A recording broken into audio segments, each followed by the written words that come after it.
also be going into further details regarding our youth competition after. So yes, with that being said, we have exceeded our webinar capacity. And so if in any other mishap, please feel free to join through the many platforms that he listed. Sister Noorun, I am sorry to tell you that we ran into a technical difficulty. None of what you have said so far has been broadcasted, so we have to start again, inshallah. No problem. Inshallah. So that's the first challenge of the night. I'm really sorry. Just give me 1 second before we give you the go, inshallah. Inshallah, 1 second. Let's make sure all the channels are on.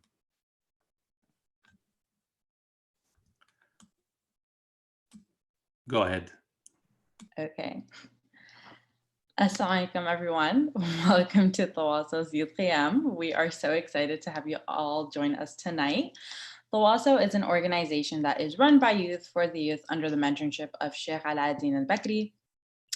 Tawaso is an Arabic word that is mentioned in the Quran. It is a verb that is in the plural, past, and continuous tense, and is defined as a group of people who advise one another and care for one another. And so that's the spirit and dynamic that we're trying to achieve here at Tawaso. Tawaso's main three focuses are focusing on fostering a Muslim identity in our youth, establishing an understanding of Islam, and creating a safe space for our youth where they can build relationships with one another. Tawaso achieves this by training our youth in the art and science of public speaking, and essentially our goals all stem from the definition of the word. Now, since we are hosting an event as large as this online, we may run into technical difficulties, and so do please keep that in mind and be patient with us in case of any potential mishaps. Shafiq.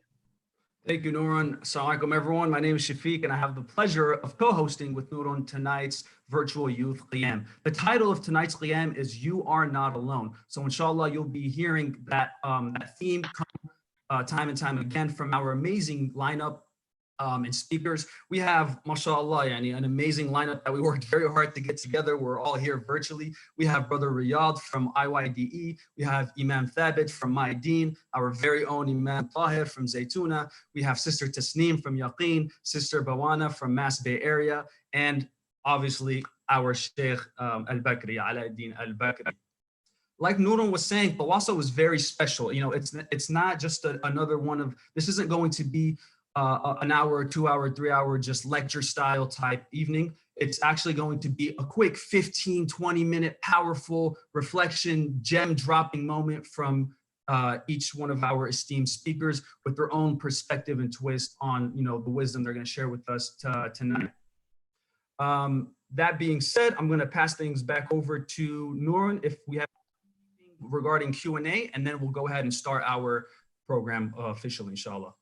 Sounds good. Thank you, Shafiq. So with everything going on regarding the chaos of COVID-19 and having to practice social distancing, we still really wanted to engage our youth in the Qiyam that we host at your local masajid. And so we figured we could execute it virtually. So for those of you who are new to Tawaso, we host our Sunday weekly events with a panel of extraordinary people within our Muslim community. We have various discussions for the youth to engage in, and we really wanted to make this online event as similar as we could to the ones that we have in person.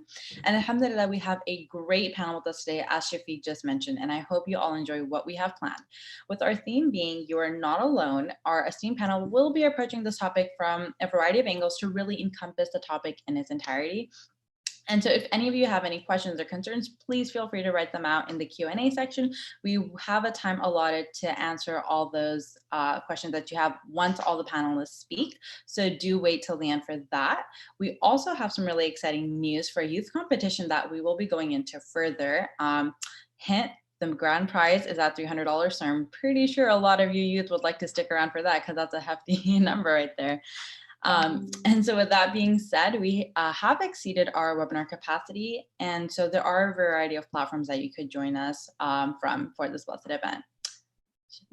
Thank you, Noorun. Quick question. Am I too old to compete in that youth competition? I heard $300 grand prize. Ooh, you're going to have to take that up with Sheikh Alauddin al-Bakri. All right, I'll ask him at a later time, inshallah. So ladies and gentlemen, we're going to go ahead and formally start our Youth Qiyam, our virtual Youth Qiyam.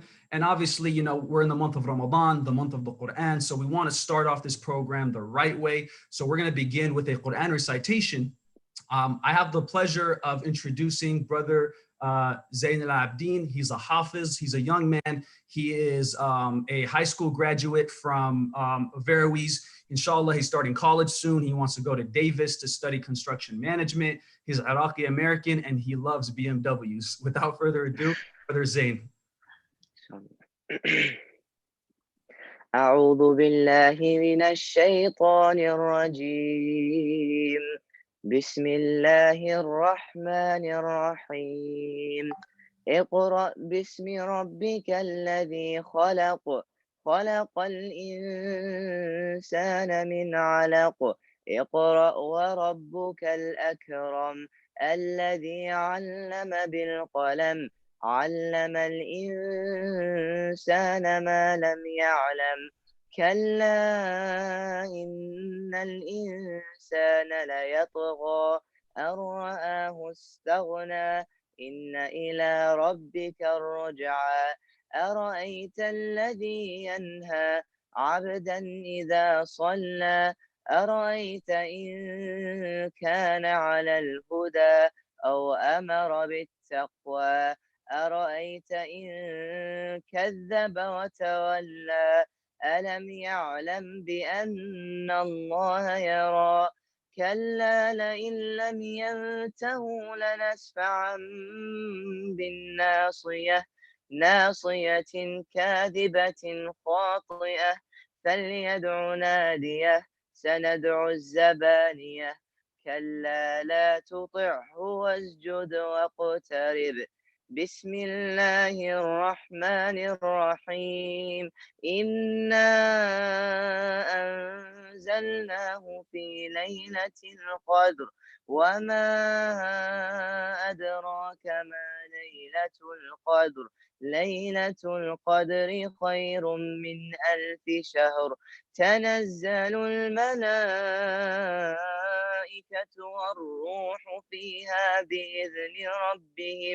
بإذن ربهم من كل أمر سلام هي حتى مطلع الفجر بسم الله الرحمن الرحيم والعصر إن الإنسان لفي خسر إلا الذين آمنوا وعملوا الصالحات وتواصوا بالحق وتواصوا بالصبر صدق الله العظيم.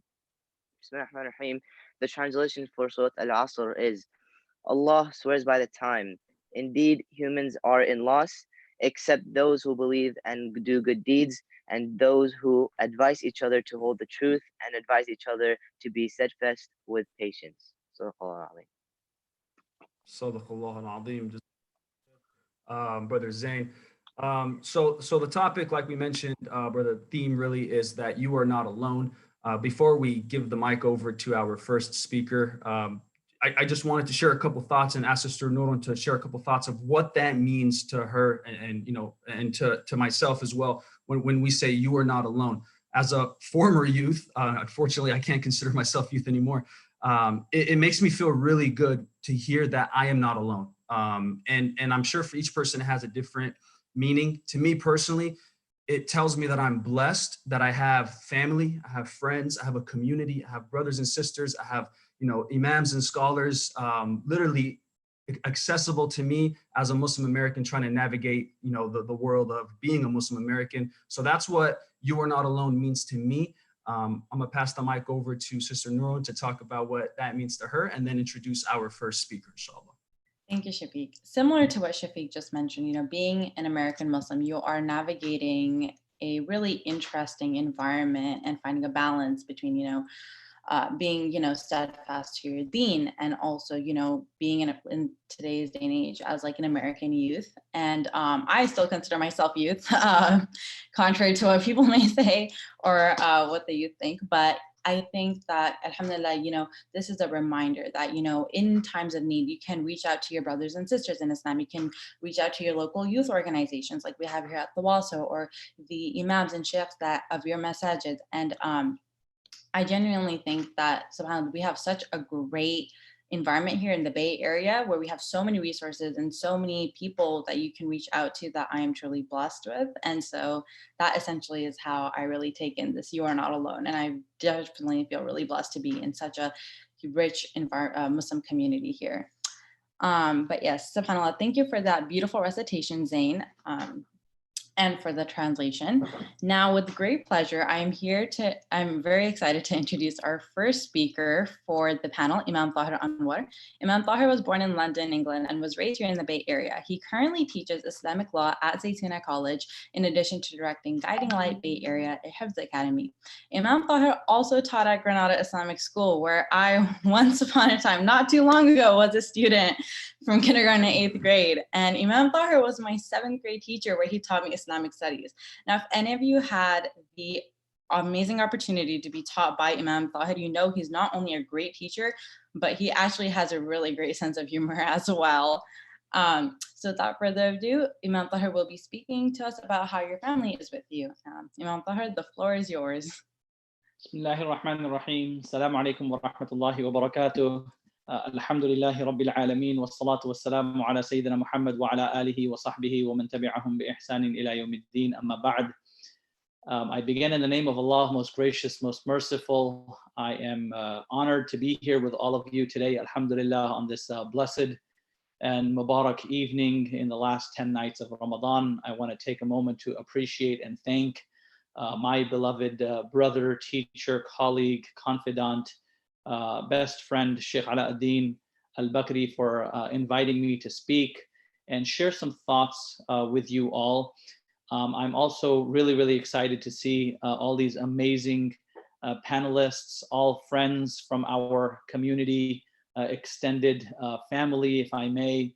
For someone who doesn't have a lot of family here, many individuals in this community have become family to me, and then I'm grateful to see the two hosts, both Shafiq and Nurun, both who were at one point, we shared a classroom together. I won't say I was their teacher. I'll simply say that we shared a classroom together, and we shared a lot of amazing experiences together, and I'm hoping that we learned from each other. I definitely learned from both of them. Alhamdulillah. I've been asked today to speak about family. I'm not alone. I have my family with me. What is the concept of family in our tradition? We quickly turn to the Quran, the book of Allah subhanahu wa ta'ala, and Allah subhanahu wa ta'ala so beautifully reminds us, there's all these parables we find in the Quran, all these stories that we find in the Quran. But the best story in the Quran, and these are not my words, these are Allah's words himself. نَحْنُ نَقُصُّ عَلَيْكَ أَحْسَنَ الْقَصَصِ.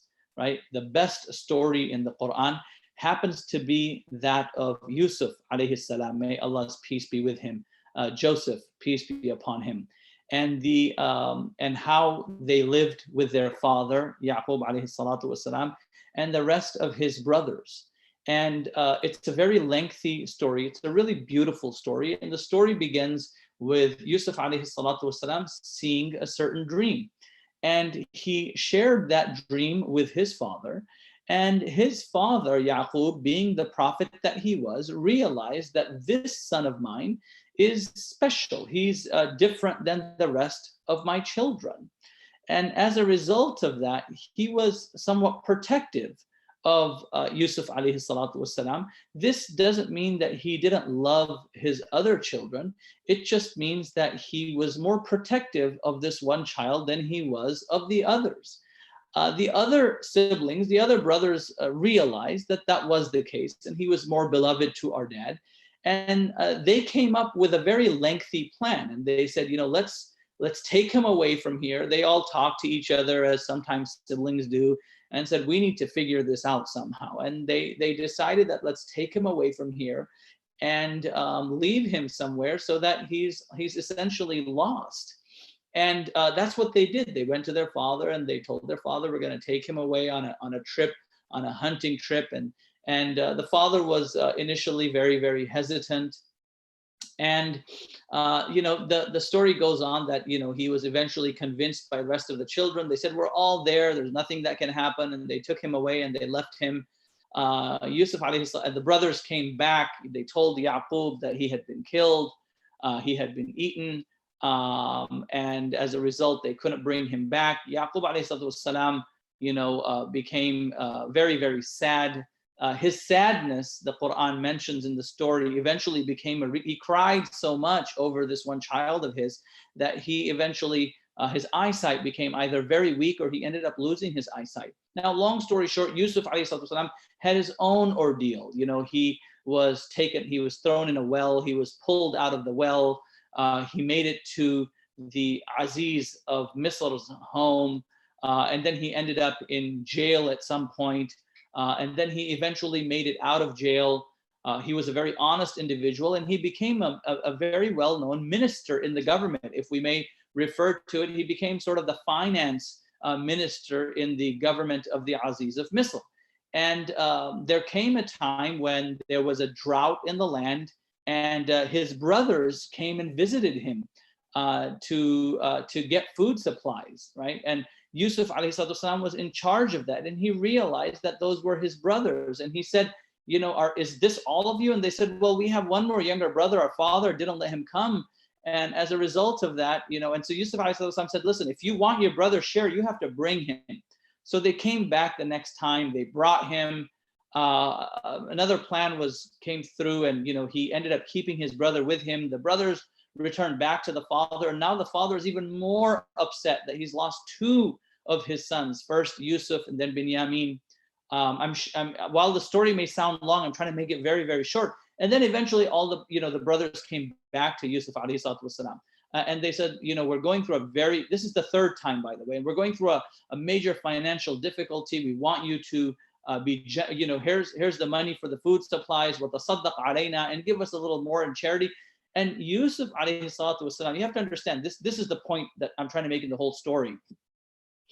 Despite all that his brothers had done to him, right? And so much had happened. This was family. This was family. And when he saw them in distress, when he saw them in pain, when he saw them in difficulty, it wasn't like, yes, finally, I get my revenge. All these years of suffering and sorrow, and I ended up in jail, and you lied to dad, and finally you're getting no. He felt sorry for them. This was family, right? And this is what the Quran, this is what our tradition reminds us of, that with family, right? Family is really, really powerful, right? Family is really powerful. Blood is blood, right? Blood is blood. And we honor that in our tradition, despite shortcomings, despite mistakes, despite faults, despite people in the family doing things wrong, right? Despite everything. And so then he asked them, he says, do you remember something that you did some years ago? And they realized that, oh my God. And the Quran says, qalu, they said, innaka la anta Yusuf, like, are you Yusuf? Like, how could this be? 30, 40 years ago, we left you in a well. How could you be a minister today, right? You were supposed to have died in that well. إِنَّكَ لَأَنْتَ يُوسُف. And he said, قَالَ أَنَا Yusuf. I am Yusuf. وَهَذَا أَخِي. And this is my brother. قَدْ مَنَّ اللَّهُ عَلَيْنَا. God has been very kind to us. And then they responded and said, قَالُوا تَاللَّهِ لَقَدْ آثَرَكَ اللَّهُ عَلَيْنَا. Today, God has given you an upper hand. وَإِن كُنَّا لَخَاطِئِينَ. And we've made a mistake. They knew in their heart of hearts that on that day, Yusuf alayhi salatu wassalam is going to punish them for the mistake that they made some 40 years ago. Like, we've finally been caught. Not only have we been caught, the brother that we left behind happens to be in a position to actually punish us, right? To actually punish us. And Allah subhanahu, and so what did Yusuf do? And this is, by the way, the story of, in the entire story of Yusuf alayhi salam. This ayah is sort of the essence of the entire surah, right? He said, قال لا تثريب عليكم اليوم يغفر الله لكم وهو أرحم الراحمين. There's no punishment for you today, right? Like, I have forgiven you. You know, you did what you did out of ignorance. You did what you did out of malice. You didn't know any better, right? You didn't know any better. And as a result of that, I'm not going to blame you. He said, أَنَّزَغَ الشَّيْطَانُ بَيْنِي وَبَيْنَ إِخْوَتِي. It was actually the shaitan that created animosity between me and my brothers. And what we take, and then of course the story continues after this, you know, they went back to their father, and their father made dua for forgiveness for his sons, and so on and so forth. But what we learn from this is that, brothers and sisters, we sometimes you know, come from families, many of us who come from immigrant families, you know, our parents always talk to us about, you know, their extended families and how much they care for their brothers and their sisters. And they're always talking to them, hopefully, and speaking to them and just spending time with them and looking forward to, you know, just being with them. And they share all these stories. And one of the reasons behind that was they all lived together. They grew up together. They didn't all have their own rooms where they were all put away and packed away. It was one large room, and everyone ate in that room. Everyone slept in that room. And while there were arguments, and while there were differences of opinion, and while there were quarrels, people realized, this is family. These are my brothers and sisters. And that's the lesson that we take away from this, that, you know, just because we live in America, or we're living in a different time and in a different age, we're living within a community and society where people may not necessarily understand some of those, and I'm not saying they don't, but you may have certain people who may not understand some of those values, or not even consider them to be values. There's nothing, absolutely nothing more powerful in this world than family, right? You have to stand together. Now, as our elders, my own, you know, in my own family, we have a fairly large family, and, you know, my grandfather would always remind us, and he would say, listen, you guys amongst yourselves have your arguments, you have your differences of opinion, you don't agree on everything, right? Someone wants to do this and the other person wants to do that, or someone wants to do, you know, go here and the other wants to go there, but right, in the face of the others, you have to stand strong. Don't let anyone come between you. Don't let anyone be the reason to create animosity between you. In other words, if you have a friend who says things against your family, against your siblings, just because you've had an argument with mom or dad, you've had an argument with one of your brothers or sisters, and you share that with your friends, and your friend says, to heck with your family, your dad or your mom, that's, you know, don't let anyone ever come and divide you, come in between you. Right? Don't let anyone ever do that. And very, very personally, you know, personally speaking, you know, being an American Muslim doesn't mean you hate your family, right? That simply by your nature of being an American, you're supposed to dislike your family. You're supposed to argue with them. You want to go far away to some school. I understand. Look, guys, and I'm going to make it a little personal here. My own parents are immigrants, right? They moved to the Bay Area. My parents moved to London, England, in the early 70s. My parents moved out to California in the early 80s. My mom and dad are both immigrants. And, you know, it's just kind of interesting being raised in an immigrant household where your parents don't understand everything that you're going through. And what I have learned over the years, and I've shared this before, what I've learned over the years is there's only one thing. Like our immigrant cultural parents just want really one thing from us. Like, if you come to think of it, like, they want a lot of things, don't get me wrong, but if there's one thing that they really, really matters to them, it's respect. Right? It's just respect. You just respect them. And one thing I learned very, very early on in my own family is that, you know, when my parents would scream at me for whatever, right? Something maybe I did wrong, or sometimes I didn't even do wrong, but they just had a different way of seeing things or understanding things. And they would, you know, scold me or scream at me or whatever it was, you know. The one thing I learned was to never talk back to my parents, right? Just never talk back to my parents. And as I grew old and older, even my parents kind of realized that, oh my God, when we say stuff to our kid, they don't talk back. And what I learned over the years is that as I got older, while I was giving my parents respect, I was earning sort of their respect back in return. And then there came a time when I was maybe 17, 18, 19, where I could actually have a conversation with my parents. And when they would say something to me or ask me to do something, there were times when I'd remain silent. But then a day or two later, I'd walk up to mom or dad and say, hey, you know what, that thing you were talking about, can we maybe have a conversation? And just very respectfully have that conversation. Now, let me tell you, you're probably telling me, well, we try to do that, but our parents don't ever listen to us. Well, been there, done that, okay? They don't.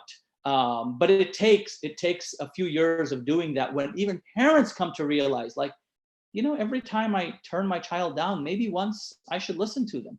And that's what it comes down to. And you know, and then that's when you've earned the respect for your parents. You honestly, I'll tell you from personal experience, from the time I was maybe 21 or 22, I could get my parents to do anything I wanted them to do. Okay, almost anything I wanted them to do, I could get it done. But it was a relationship that I developed, right, with my parents. And then of course with my own siblings, again, this is kind of personal, but with my own siblings, I happen to be the eldest of the siblings. And one of the things, you know, the Prophet ﷺ reminds us is al-akhu abun, the oldest brother takes place of the father. You give them the respect of the father. But this didn't necessarily mean that I would demand respect for my siblings. It meant more that I gave them respect. Right? I gave them respect. If they said stuff to me, if they did stuff to me, I had to oversee it. Like, you know what, they're younger, it's okay. And alhamdulillah, by the way, don't get me wrong, there was nothing, no jealousy, no malice, no hatred or anything of that sort. But, you know, siblings are siblings. I mean, you know, I'm in my early 40s now. And, you know, my siblings are all well into their mid 30s. At least I think so. Don't tell them I said that. And so with that said, do we argue? We still argue.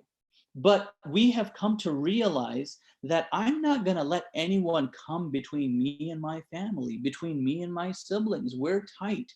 We're tight. Like, we share stuff with each other. We got each other's backs. We help each other. We want to be there for each other.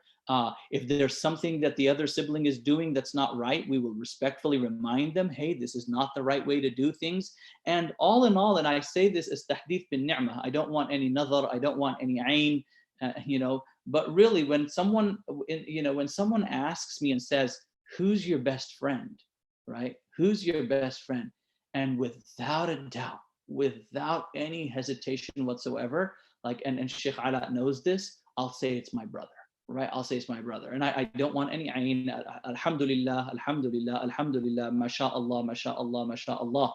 But I'm just saying, like, it's my brother. Now, does that mean my brother and I get along all the time? No, we don't. You know, we still argue, you know, about dumb stuff, really, sometimes. And we're both married. We've been married for, alhamdulillah, almost 2 decades. And one of the things that even our spouses have realized, that, you know, alhamdulillah, alhamdulillah, they don't incite us against each other when we do something wrong. Like, we just, you know, because sometimes that happens. I'm not talking about wife. It could be the husband inciting the wife, or the wife, you know, family members, people inciting each other. But, you know, it's just like, you know, you have to learn to oversee people's mistakes and overcome that, which is why, and I want to close, and I don't know how much time I have, Shafiq, maybe a minute or two left.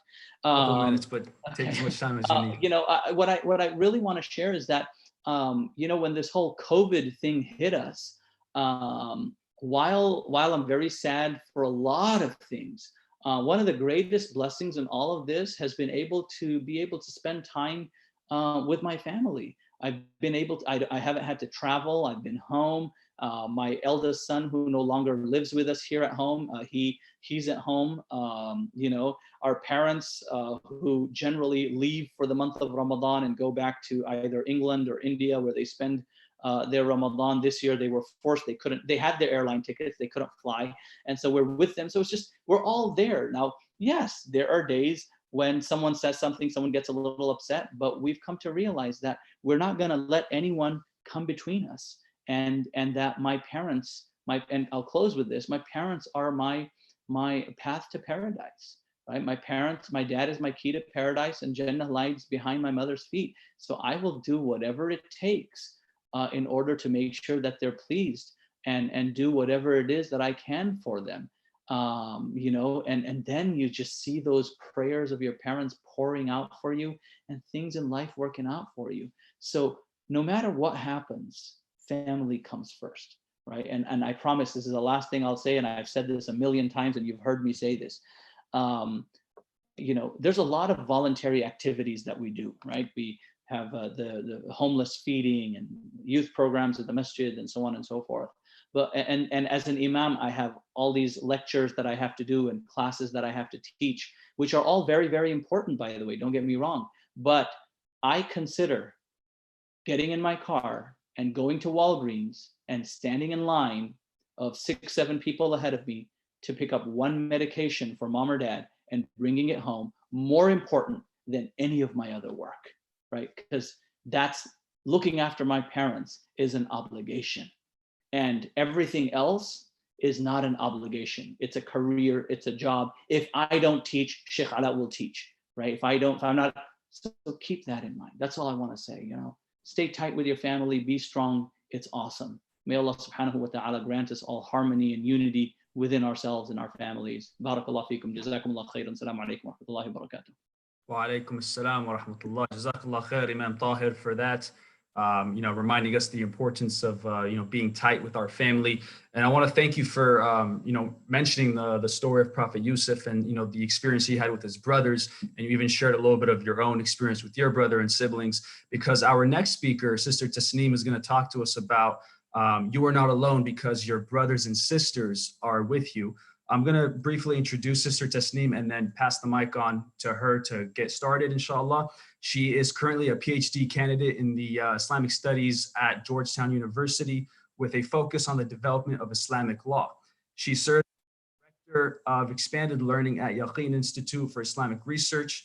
And like I mentioned, she is here to talk to us about how you are not alone because your brothers and sisters are with you. Sister Tasneem. Assalamu alaikum, everyone. It's great to be with you here, all of you today. You will have to excuse me. There is a 3-hour time difference. So after this, inshallah, I'll have about an hour left till suhoor, so I'll have to hop off. And I did just wake up from a nap. So please bear with me, but alhamdulillah, excited to be with you guys all. And excited to talk about the topic that I have today, which is really just building that connection with people around you. And I know that seems impossible right now, right? Like, what connection do we have? We're all so distant from each other, and that's how we feel. But of course, there's still plenty of ways to really come close to each other and build a relationship stronger than ever. And I think the best way to do that is, as always, looking to the example of the Prophet ﷺ. And they're just, the way I love getting this message across of how the Prophet ﷺ demonstrated his love and his companionship and his really leadership in building those connections with people are through stories. Stories are always a great way to really relate, and it makes things so real and so relatable for us all today. And the Prophet ﷺ left us with so many incredible stories. And so I wanted to share a few of those with you today. So bear with me. So really, the couple of stories that I want to share today, because there's so many and we don't have that much time, are ones about how the Prophet ﷺ, number one, he expressed care for the worldly affairs of those around him and the spiritual affairs, of course, as well. And I emphasize worldly affairs because oftentimes we always hear about the spiritual affairs, right? And that's incredible and that's amazing. And I'll get to that, inshallah. But I do want to give an example of even worldly affairs, how the Prophet ﷺ would be there for his companions through things, even including, like loans or debts or things that we would imagine today someone telling us, well, why are you even in debt? Well, you did this to yourself, and that's because you got interested in this world, and that's because you brought this upon yourself. Whereas the Prophet ﷺ, that wasn't his attitude, right? When his companions were in trouble, whether it was something to do with their deen, whether it was something to do with their relationship with Allah subhanahu wa ta'ala, or it was something they themselves put themselves into because of their engagement in this world, whatever extent, the Prophet ﷺ was there for them. So you have this like, holistic relationship that the Prophet ﷺ built with his companions, where he was just genuinely concerned for their well-being. And so you have, that there's an example where essentially the Prophet ﷺ was with a number of companions, and another companion comes up to him. And the Prophet ﷺ says around him, and he knowing the companions around him, always knowing, by the way, the situation, the intimate situation of companions around him, because he was aware of what was going on. He says to the companions around him, "Tasaddaqu alayhi," give charity to this person.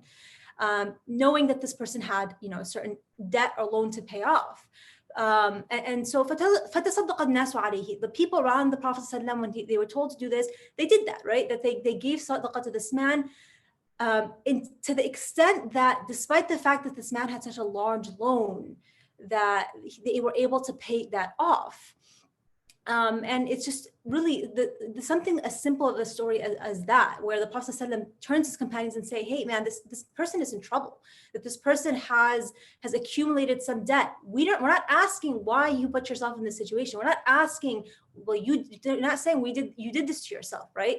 The Prophet ﷺ is like, listen, he is our brother. He is our companion. He is part of our community, and we're going to help him out.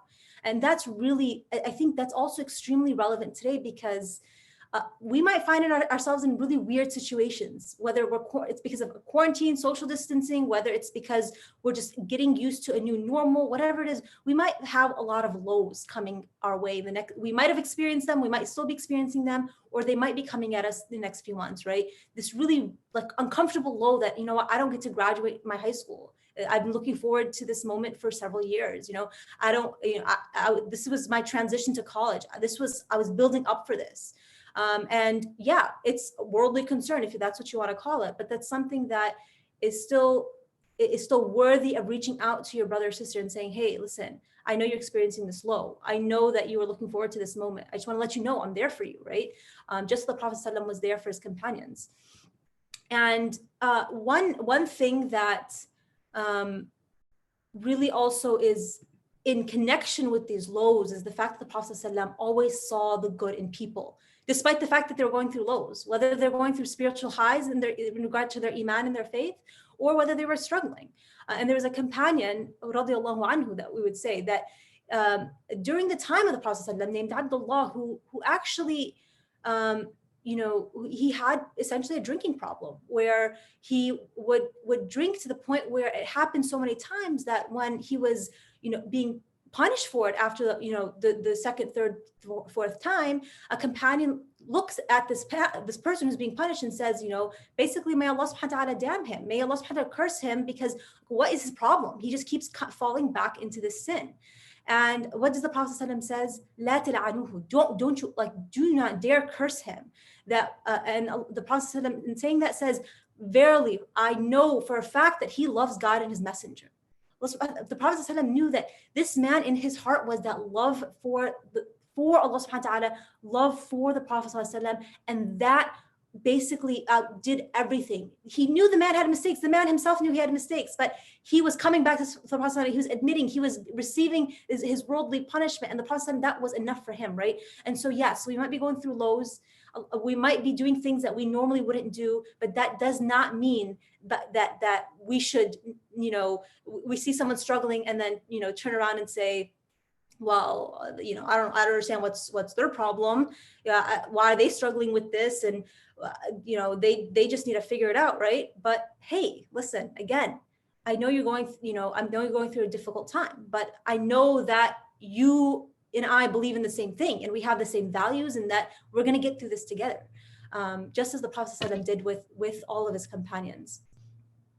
And in that, just a couple of some of my favorite stories is that the Prophet ﷺ made everyone feel so special, to the point where you have a companion like Amr ibn al-As, who comes up to the Prophet ﷺ and says, essentially, yes, it was Amr ibn al-As. Just want to confirm. Sorry, brain is half on right now. And correct me if I'm wrong, Imam Tahir. But the companion comes to the Prophet ﷺ feeling pretty confident in themselves that, the Prophet ﷺ, loves me the most. Like, I know it, the way he talks to me, the way he interacts with me, I gotta be his favorite, right? We all have this feeling with one of our parents. We have it with like the sheikh in our community, our youth director, like obviously I'm the favorite, right? And so, the companions, because the Prophet ﷺ made everyone feel so special, that's exactly how they feel. And so he comes up to the Prophet ﷺ and says, what? He says,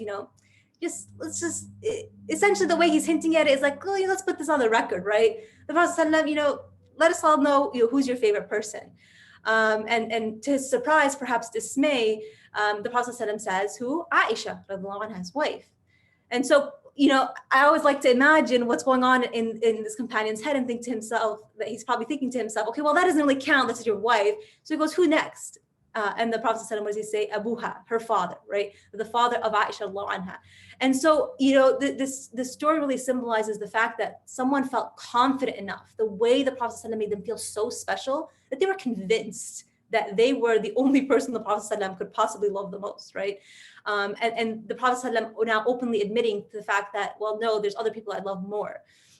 And really, that's what you want to be for other people. You want people to, when you meet them, when you talk to them, even if it's just a quick phone call or a quick text message, that when you're with them, you're fully with them, right? You want to be fully present and make people feel special and make people feel that they can always reach out to you at any point. In regard to that. And a story that also really demonstrates, again, just more specifically how the Prophet ﷺ was able to make people feel special is with a companion named Zahir.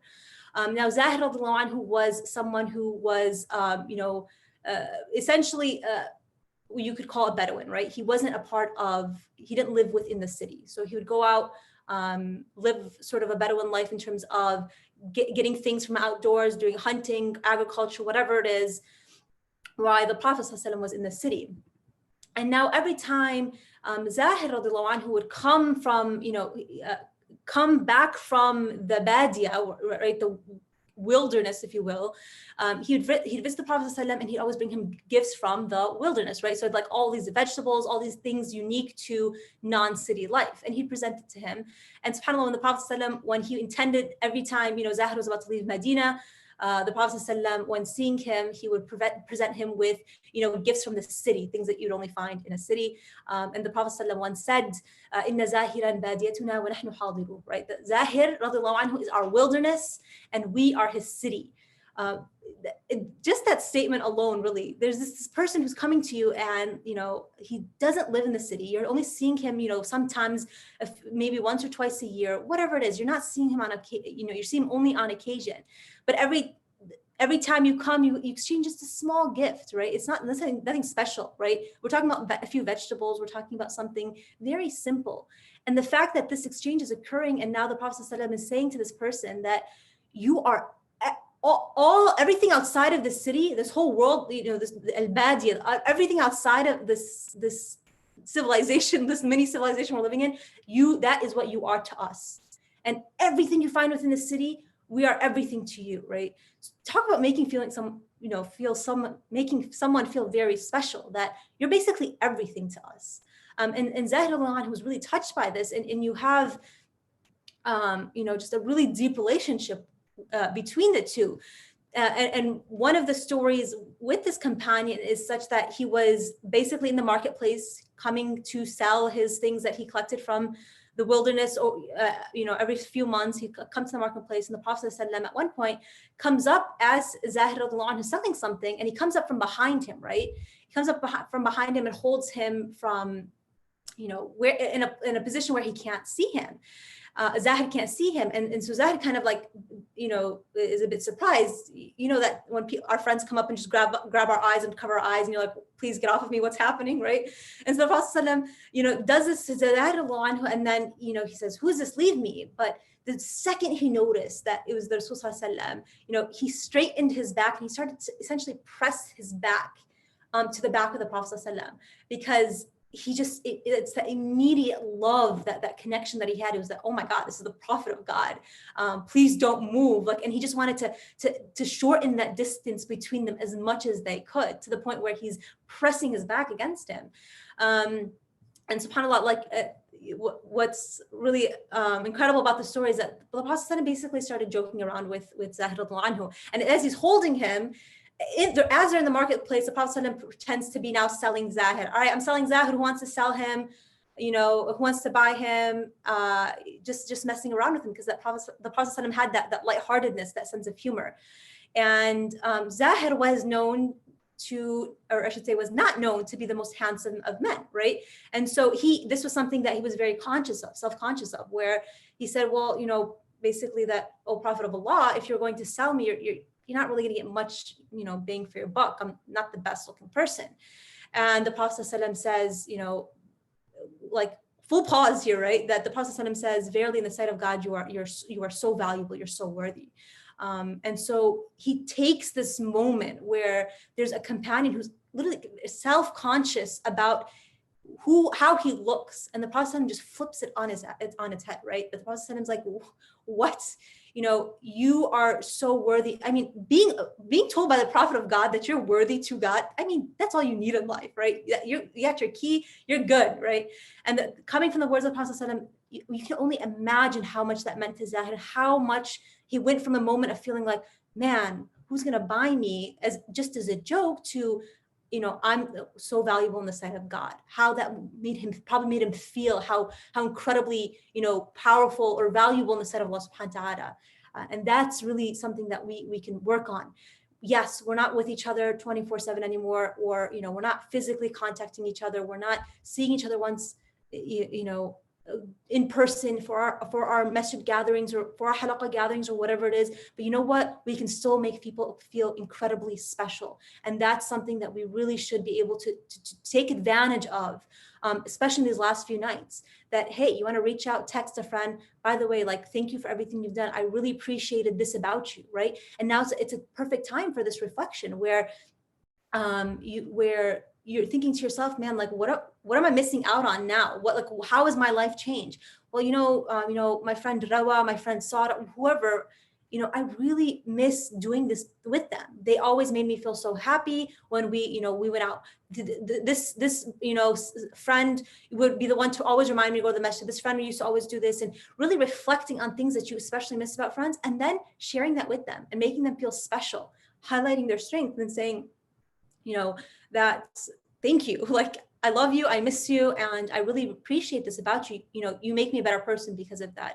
And that is really a key to building strong relationship, building those connections, and really embodying the sunnah of the Prophet ﷺ in doing so. So I have so many more stories I could go through, but unfortunately there's only so much time I have today. So I'll go ahead and conclude just in case I don't want to run over my time. Jazakallah khairan. Sallallahu alayhi wa sallam. Waiyakum, Jazakallah khair, Sister Tasneem, for all those delightful stories.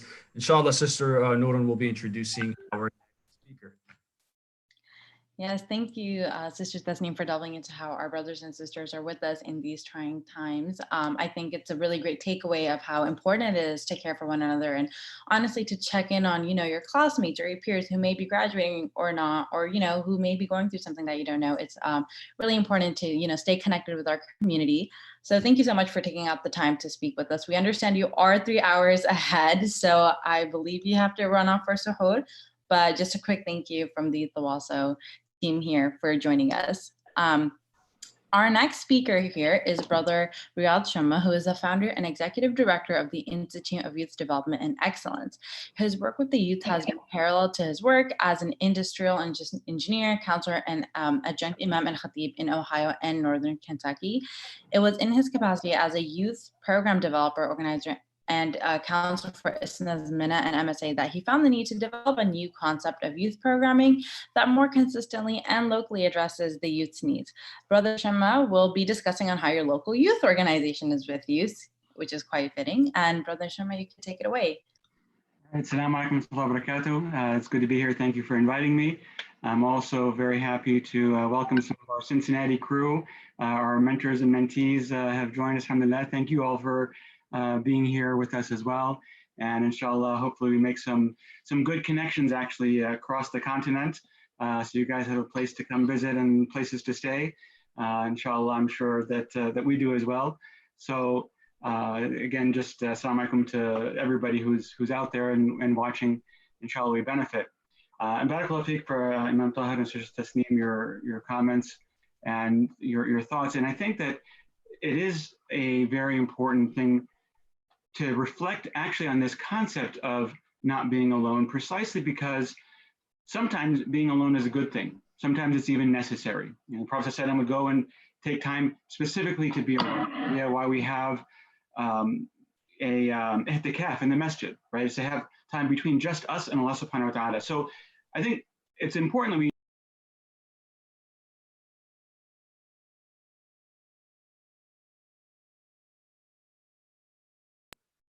Assalamu alaikum.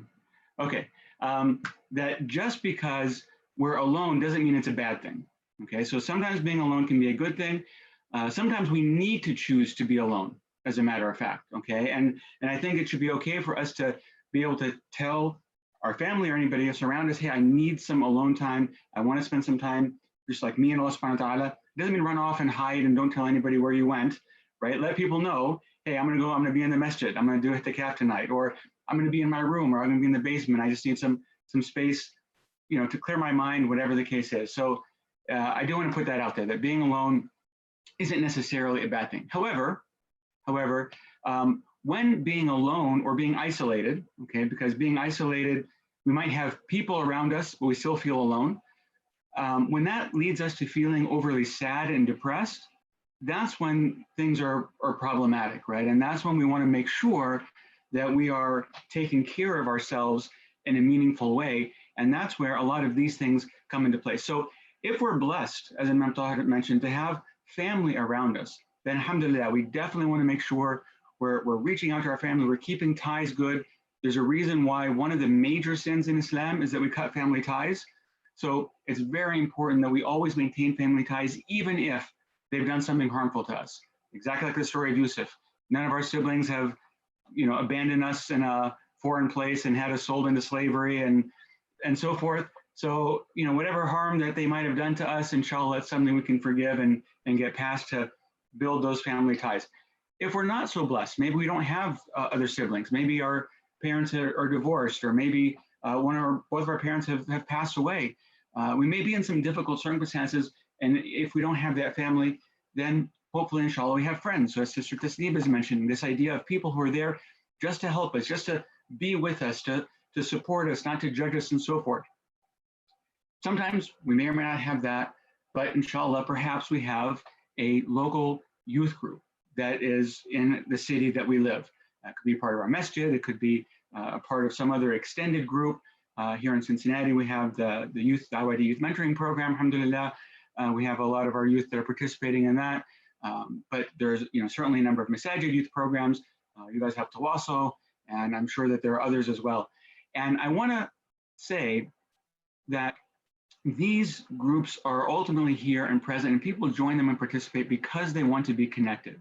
Now, before I go into a little bit more detail about that aspect, I want to cover something that was very profound when I learned about it, and I think it's something that we need to really internalize, and it's a little bit deep, so if you want to actually take a couple of notes here, I would encourage it, but it's something called the drama triangle. So the drama triangle is where all drama lives. So you know the expression that someone's being a drama queen and just getting all caught up in all kinds of drama and this and that and so forth, and it's something that in the reality nobody likes, right? Even the drama queen themselves, they don't actually like being in that state of drama, but perhaps that's a place where they find an ability to get people to pay attention to them and so forth, because we all have a need to be seen, to be heard. And so if the only way I can get it is by being dramatic about everything, great, then that's what I'll do. But the reality is none of us like to live in the drama triangle. But a triangle has 3 points, and the 3 points of the drama triangle are being a victim, being a persecutor, and being a rescuer. And sometimes we can rotate between all 3 of those. Now, the central element of the drama triangle is avoidance of responsibility. Okay, and that's why people are in a state of drama, because they're avoiding responsibility. The victim says what? There's nothing I could do about it. People just keep picking on me. People call me names, and I was helpless. I could do nothing at all about my circumstance, right? I'm just a victim here. And they're doing what? They're refusing to own any responsibility for their circumstance. Okay, it doesn't mean that bad things don't happen or that people haven't mistreated you, but the victim mentality says, I'm completely blameless for any responsibility. All this stuff happens to me and there's nothing I could do about it, okay? And We know that's simply not the case. Even Allah subhanahu wa ta'ala says, if you're being oppressed, then he created the earth wide, then travel someplace, be someplace else where you're not being oppressed. So we never have an excuse to just play the victim card and say there's nothing I could do about it. The counter to that is the persecutor. The persecutor is always blaming. They're shifting their responsibility onto others. You know, I wouldn't have had to hit you if you didn't make me angry. You insulted me, and so I had to shout at you and curse you. You did this to me, and so I had to do that. You know, my boss was being a real jerk, so, you know, that's why I had to go out and do these other bad things, right? I refuse to own my responsibility, and I put my bad behavior onto other people. And that blaming, that shifting of my responsibility onto others is what the persecutor is all about. Again, they're avoiding their responsibility by trying to put on other people. And then the third one is the rescuer. And the rescuer is the one who is saying, you know, I want to go out and help pick up other people's responsibility. So they're typically responding to the victim and they're saying, hey, don't worry, Sheikh Alauddin, I'll take care of your problems for you. You're right. All those community members are picking on you and no one's being nice and no one's treating you well. Don't worry, I'll go talk to them for you. And I'm just enabling the victim to stay a victim by picking up responsibility that's not mine, and oftentimes ignoring my own responsibilities in the meantime, okay? And so this is that drama triangle, and we might do all three. You know, I get picked on at work, and then I'm feeling bad, I'm feeling the victim. My boss is yelling at me, he's giving me a hard time, even though I'm working hard, it's not fair, but there's nothing I can do about it because they might fire me or whatever, so I'm just playing the total victim. And then I get home, and because I'm upset and feeling victimized at work, I turn around and start becoming a persecutor at home. And I start yelling at my family saying, how come this house is a mess and I'm out there working hard and you guys can't even keep the place clean and you guys aren't doing anything, and I just blame and I'm persecuting and I'm causing all kinds of fitna at home by shoving responsibility, not taking any myself, right? Not following that prophetic model of helping at home and working at home. You know, and then maybe I turn to the television to rescue me. I'm just gonna sit down in front of the TV, put my feet up and say, okay, TV, you know, rescue me and take me away from all my problems because I'm gonna ignore everything, right? And so I might go through all three of those things myself. So I mention this because when we feel sad or depressed because we're alone or isolated, chances are we're standing in the drama triangle, right? And what role do you think we're playing? That's right, for all of you who said victim, victim. Because I'm saying, well, what could I do? I'm just so alone and sad. Nobody's calling me. Nobody's reaching out to me. Even the imam who gives all these great khutbahs hasn't called me once to see how I'm doing, okay? Right, so I'm playing the victim. I'm saying there's nothing I can do. Poor me, I'm just sitting here all by myself. Nobody's reaching out to me. Nobody's being sincere, okay? And then I can fall into a negative cycle where, you know, I start to feel isolated and alone and I feel bad and depressed. And then when somebody finally does maybe reach out, or maybe they send a Facebook message or something, I'm like, oh, really? That's what you're gonna do? Send me a smiley face? Send me a WhatsApp? You're not even gonna call? Oh, you're gonna call, but then you say you have to go quickly? Oh, but then, and it's always, and then I start to react harshly, and they're like, oh man, dude, okay, then forget it. Okay, I was just checking on you, but you know, I didn't want the drama, I'm out of here. And then I feel more, I feel bad, worse, because it's like, well, you know, you hung up on me, or you got off and it wasn't a good conversation. And then, you know, you're less likely to call me back, and then no one else calls, and I feel worse. And the next time someone does try to reach out, maybe I react even harsher. And it's this negative cycle where I'm locked into this drama triangle between victim and persecutor and so forth. And so it's important that we understand that we always have an ability to take some action, okay? And, you know, the beautiful thing is that everyone's not going to respond, you know, perfectly. You know, I might say, wait, what action could I take? If I'm feeling alone, if I'm feeling isolated, what action can I take? Well, I can reach out to somebody. I can be the one to call. Why do I have to wait for somebody to call me? Okay. Oh, I don't want to bother anybody and so forth. Those are excuses. Reach out, call somebody, because it's a matter of establishing those connections. And here's a case where your local youth group is an excellent place to reach out to. Again, maybe we have the family, maybe we have the good friends, or maybe we don't have those things. But we are typically living someplace we have a youth group. Now, if we've been a part of the youth group, hopefully we have some friends in that youth group. We can reach out to them, talk about some good times we had in the past, and kind of rekindle some friendships and conversations. Maybe you say, you know, yeah, I've got a youth group. I've gone once or twice, but not really. Maybe there was someone that you felt you had some kind of a connection to. You know, oftentimes there's someone like, I've only been once or twice. I don't really know Ahmed, but I like him. You know, he was cool to kind of hang around. You know what, let me just reach out to Ahmed, even though he may not even remember who I am. But I can call him and say, Ahmed, probably don't remember me. I came last like 3 months ago. You know, and who knows, you may be surprised. Ahmed be like, oh, dude, I totally remember you. I was really sad you didn't come back. Okay. Maybe you're like, I've got a youth group, but I've never really been. You know, I've heard about it. I know the youth director is so-and-so, or the person in charge is so-and-so, but I don't really know anything else. Reach out to that person and let them know. Say, hey, Assalamu alaikum, Sheikh Alauddin, you know, I know you had this group out there. I've never participated. I'm really shy, actually. You know, but I'm really feeling isolated. You know, what can I do, right? And then let him take the, you know, the next stage to go, you know what? Let me introduce you. You know, Brother Shafiq, he's an awesome guy. You know, I know he's really gonna like you. You know, Sister Nuran, she's really amazing. I know you guys will connect really well. You know, we've got this other guy, you know, after you talk to him a little bit, find out, you know, oh, you're into robotics. You know, our brother Jason over here, he's completely into robotics. And I think you guys might hit it off really well. Why don't I set up a 3-way call and I'll introduce you and we can kind of have like a little 3-way meeting initially, you know, kind of help you overcome that and so forth. In other words, you're doing what? You're taking the responsibility that you can, okay? And the responsibility on us is reach out. If I'm feeling down, I'm feeling alone, I'm feeling whatever, okay, let me reach out. Maybe Sheikh Alauddin doesn't respond back to me. That doesn't mean I go back into victimhood mode, right? Let me make that excuse for my brother. I'm sure he's swamped. He's so busy. You know, our imams have so many people calling them. Let me see who else, you know, I might be able to reach out to, okay? And reach out to somebody else. You know, if you're watching this, you know, you see at least 12 names on the screen. So, you know, reach out to every single one of them. Say, somebody's got to respond to me, you know, and I'm sure that somebody will, inshallah.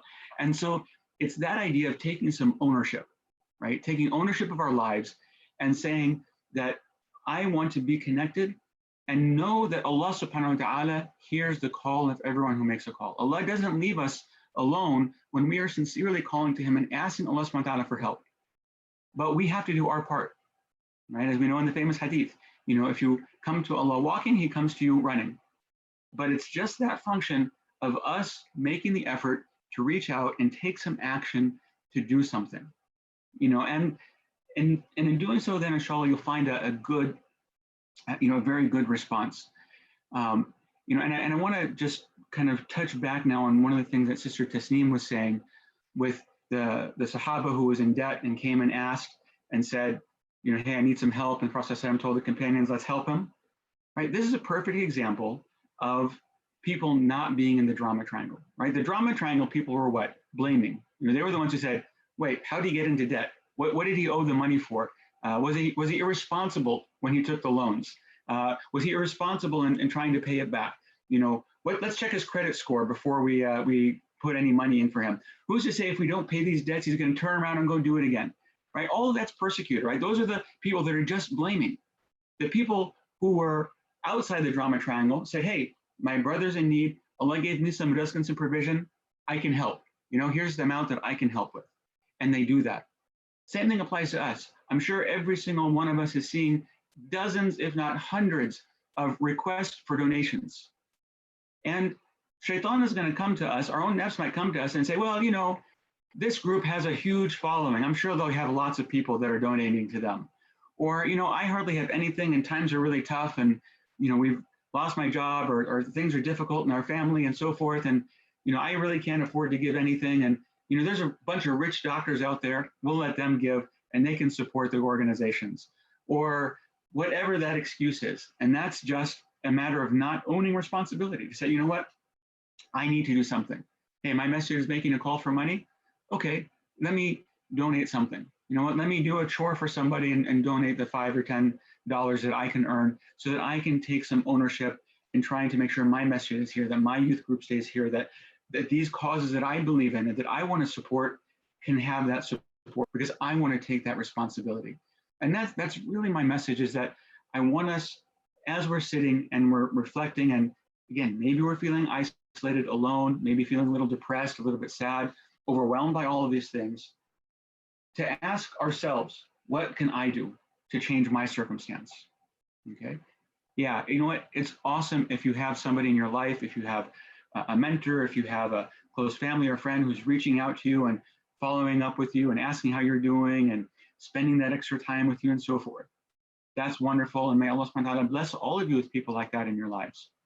But if you don't, get over it and you reach out to somebody. You work to build that relationship.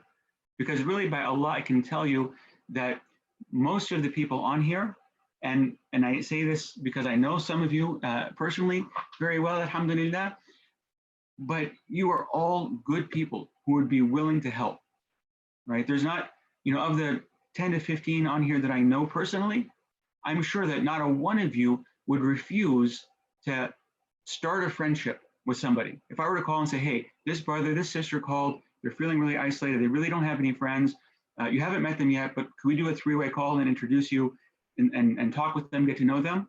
I am sure that one or more people would be willing to say, yeah, absolutely. You know what, I'm really busy, but we could do it at this time. I've got an hour, why don't we set up a call over here? Okay, and that's the point, is that when we reach out, we do our part, then Allah subhanahu wa ta'ala will open the rest of the way for us. And that's what I want us to really focus on, is what's my responsibility? What can I do about my circumstance? And maybe it's limited.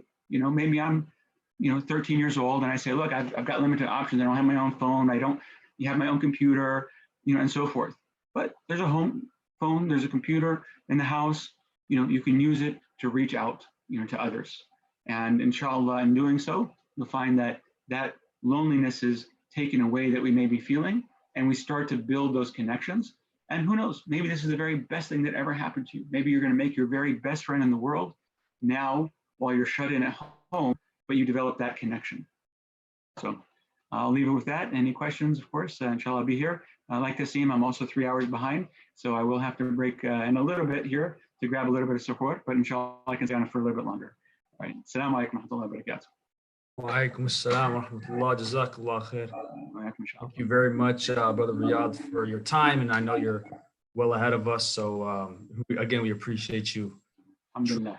And thank you again for really highlighting the importance of the youth groups and the youth organizations and just the organizations in general that are there. And I can say this comfortably on behalf of the Tawaso organization. If there's a youth or even a non-youth who just is really stuck in whatever that predicament is and needs somewhere, wholeheartedly, I'm telling you, you can reach out to Tawaso through any medium, through, the website, the Facebook, to Nurun directly, to myself directly, to anyone here, and use us as an outlet. And it's not, that offer isn't just exclusive to Tawaso, but any organization you're familiar with, whether it's the MCA youth, the SBIA youth, the WVMA youth, BAMRAC, it doesn't matter. They're there for you, essentially. I want to say on that note, and speaking of youth, and speaking of Tawaso, one of the things that I love about Tawaso, and one of the reasons why I get so excited when I hear the name Tawaso, is because they take the youth on these amazing journeys throughout the year to really connect with their identity and their Islamic history. They go to Umrah trips and they go to like Morocco and they go to Turkey and they do these amazing things. But I'm not qualified to tell you about it because I haven't gone on those trips because I'm not a youth anymore, despite what. But unfortunately, I'm not a youth anymore. But I do have a very special youth who is with us today. He actually attended the last Morocco trip. And I know we're not traveling now because of, coronavirus, but inshallah, once we're traveling again, Tawaso will continue to offer these amazing trips. So without further ado, I want to introduce Brother Omar Wasim. He's a 16-year-old photographer, videographer. He's a filmmaker, and he is, mashallah, very talented and gifted in his craft. He had the pleasure of going on the last Tawaso Morocco trip, and he's going to kind of take over and show you a sweet trailer that he put together on that trip. Brother Omar. So yeah, assalamu alaikum. Thanks for that intro. Wow. My name is Omar Wasim. As you heard, I do photography and filmmaking in my free time. Last December, Sheikh Al-Bakri and Tawaso invited me on a trip to Morocco so that I could document a group tour that they were having. As you can imagine, it was pretty crazy, 14 days. And right now I'm working on a full documentary that's releasing in the summer. But in the meantime, I put together a trailer, which I'm gonna go ahead and play right now.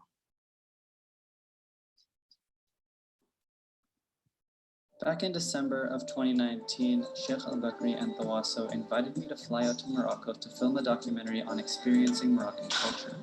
And now 14 days, 10 cities, a night in the Sahara Desert, and 500 gigabytes of footage later, I can easily say that this was one of the craziest things I've ever been a part of.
Okay, we finished riding ATVs. We have an hour until sunset, and we're about to start riding camels now.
So yeah, I guess that's it for now.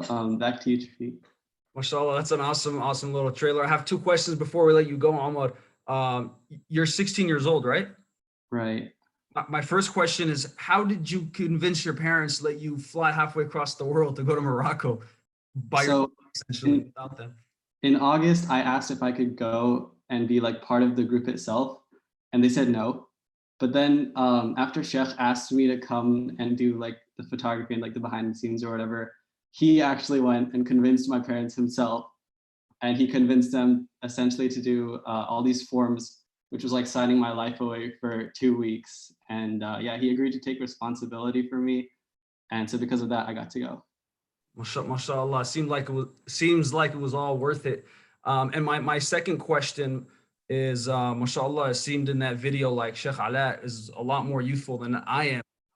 Convinced the Sheikh to roll down the sandhill. Actually, I think Sheikh was one of the first people to roll down himself. So I mean, on the trip, you know, he spent a lot of time with the youth, and it felt more like he was one of us than, you know, any other normal instance that you would feel at like a masjid or whatever. SubhanAllah, man, that's awesome. Thank you for sharing that, and we're all looking forward to the full documentary that's going to come out later in the summer, inshallah. Thanks again, Ahmad, for showcasing that. Thanks for having me. Of course. Inshallah, we're going to continue with our line of speakers now. Our next speaker is going to talk to us, inshallah, about the story of Maryam, Maryam alayhi salam, and how even, someone like Maryam felt alone despite her having Allah subhanahu wa ta'ala, having the angels, having, all that divine support, but, she still went through a moment or moments where she felt like she was alone. So our next speaker, inshallah, is going to be Sister Bhavana Camille, who accepted Islam soon after graduating from UC Berkeley. She traveled overseas to Cairo, Egypt for a few years to study Arabic and Islamic studies. She's an active member of MAS, the Muslim American Society Bay Area chapter, where she serves as the chapter president. And she'll be talking to us, inshallah, about the story of Maryam. Sister Bhavana. Assalamu alaikum, everyone. Bismillah ar-Rahman ar-Rahim, alhamdulillah, wassalatu wassalam ala Rasulillah. In the name of Allah, the most gracious, the most merciful, may the peace and blessings of Allah be upon his messenger, his companions, and those who follow him. Not to call you out, Shafiq, my name is pronounced Bhavna. Bhavna, I'm so sorry. It's okay, it's okay. I'm not on the East Coast, but it is starting to get a little late for the No, me too, and that's why I have my notes, I'm because at sorry, this my time of sincerest the apologies. night, it's hard for me to. It's okay. It took me years and years to get the courage to correct people when they mispronounce my name. So I'm exerting. No, please do, and I sincerely apologize again. It's okay. It's okay. So I was tasked with telling you about the story of Maryam, and this was truly intimidating because no one can do justice to the story of Maryam alayhi salam. I mean, she's the greatest woman to have ever lived. We are told by the Prophet ﷺ that there were 4 greatest women and she was the greatest from among them. So there's no way to do justice to her story, especially in this time, and especially, like Shafiq said, at this time of night. It's going to be hard to do justice. And in the interest of time, I'm just give a few little I wanted to give a few like preambles to this, that I won't be going over all the hadith, I won't be going over all the ayat. I'm gonna try to like put the story in my own words and put the lessons in my own words, just for the sake of in the interest of time. And I'm going to do a few things. First, I'll go over the story, summarize the story a little bit, point out some things we should notice, and then just briefly go over a few lessons. If you were to Google like lessons from the life of Maryam, oh my gosh, it would be never ending. And I did this. I Googled like Maryam in the Quran, Maryam in the Hadith, lessons from the life of Maryam, right? Just to get a bunch of ideas. And in the end, I was so overwhelmed that what I did was I just read the ayats from the Quran and I just boiled it down to what spoke to me. And there were like 3 main lessons that I got. So that's what I'll be sharing with you, inshallah. So a few things about Maryam before we talk about her story. She's unique in a lot of ways. Of course, we already talked about the fact that the Prophet ﷺ said that she's the greatest woman to have ever lived. The other thing to notice, maybe you've already noticed this, is that she's the only woman to be named by name in the Quran. So if you think about all the other women in the Quran, it's the wife of this prophet, Imra'at, this prophet, or Imra'at, this person, right? The woman of, or the wife of this person, the sister of Musa, the mother of Musa alayhi salam.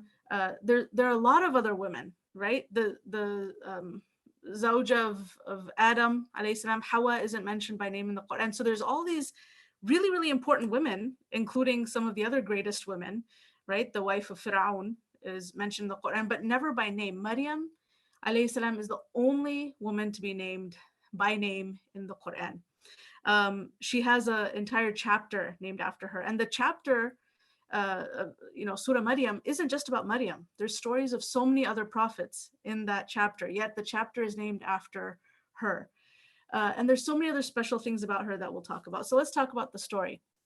If you yourself want to read about the story of Maryam alayhi salam, you can't just look in Surah Maryam. That gives part of the story, but the sort of the beginning part of the story from before she was born is actually in Surah Ali Imran. So the 3rd chapter of the Quran, which is Ali Imran, which is translated to the family or the people of Imran.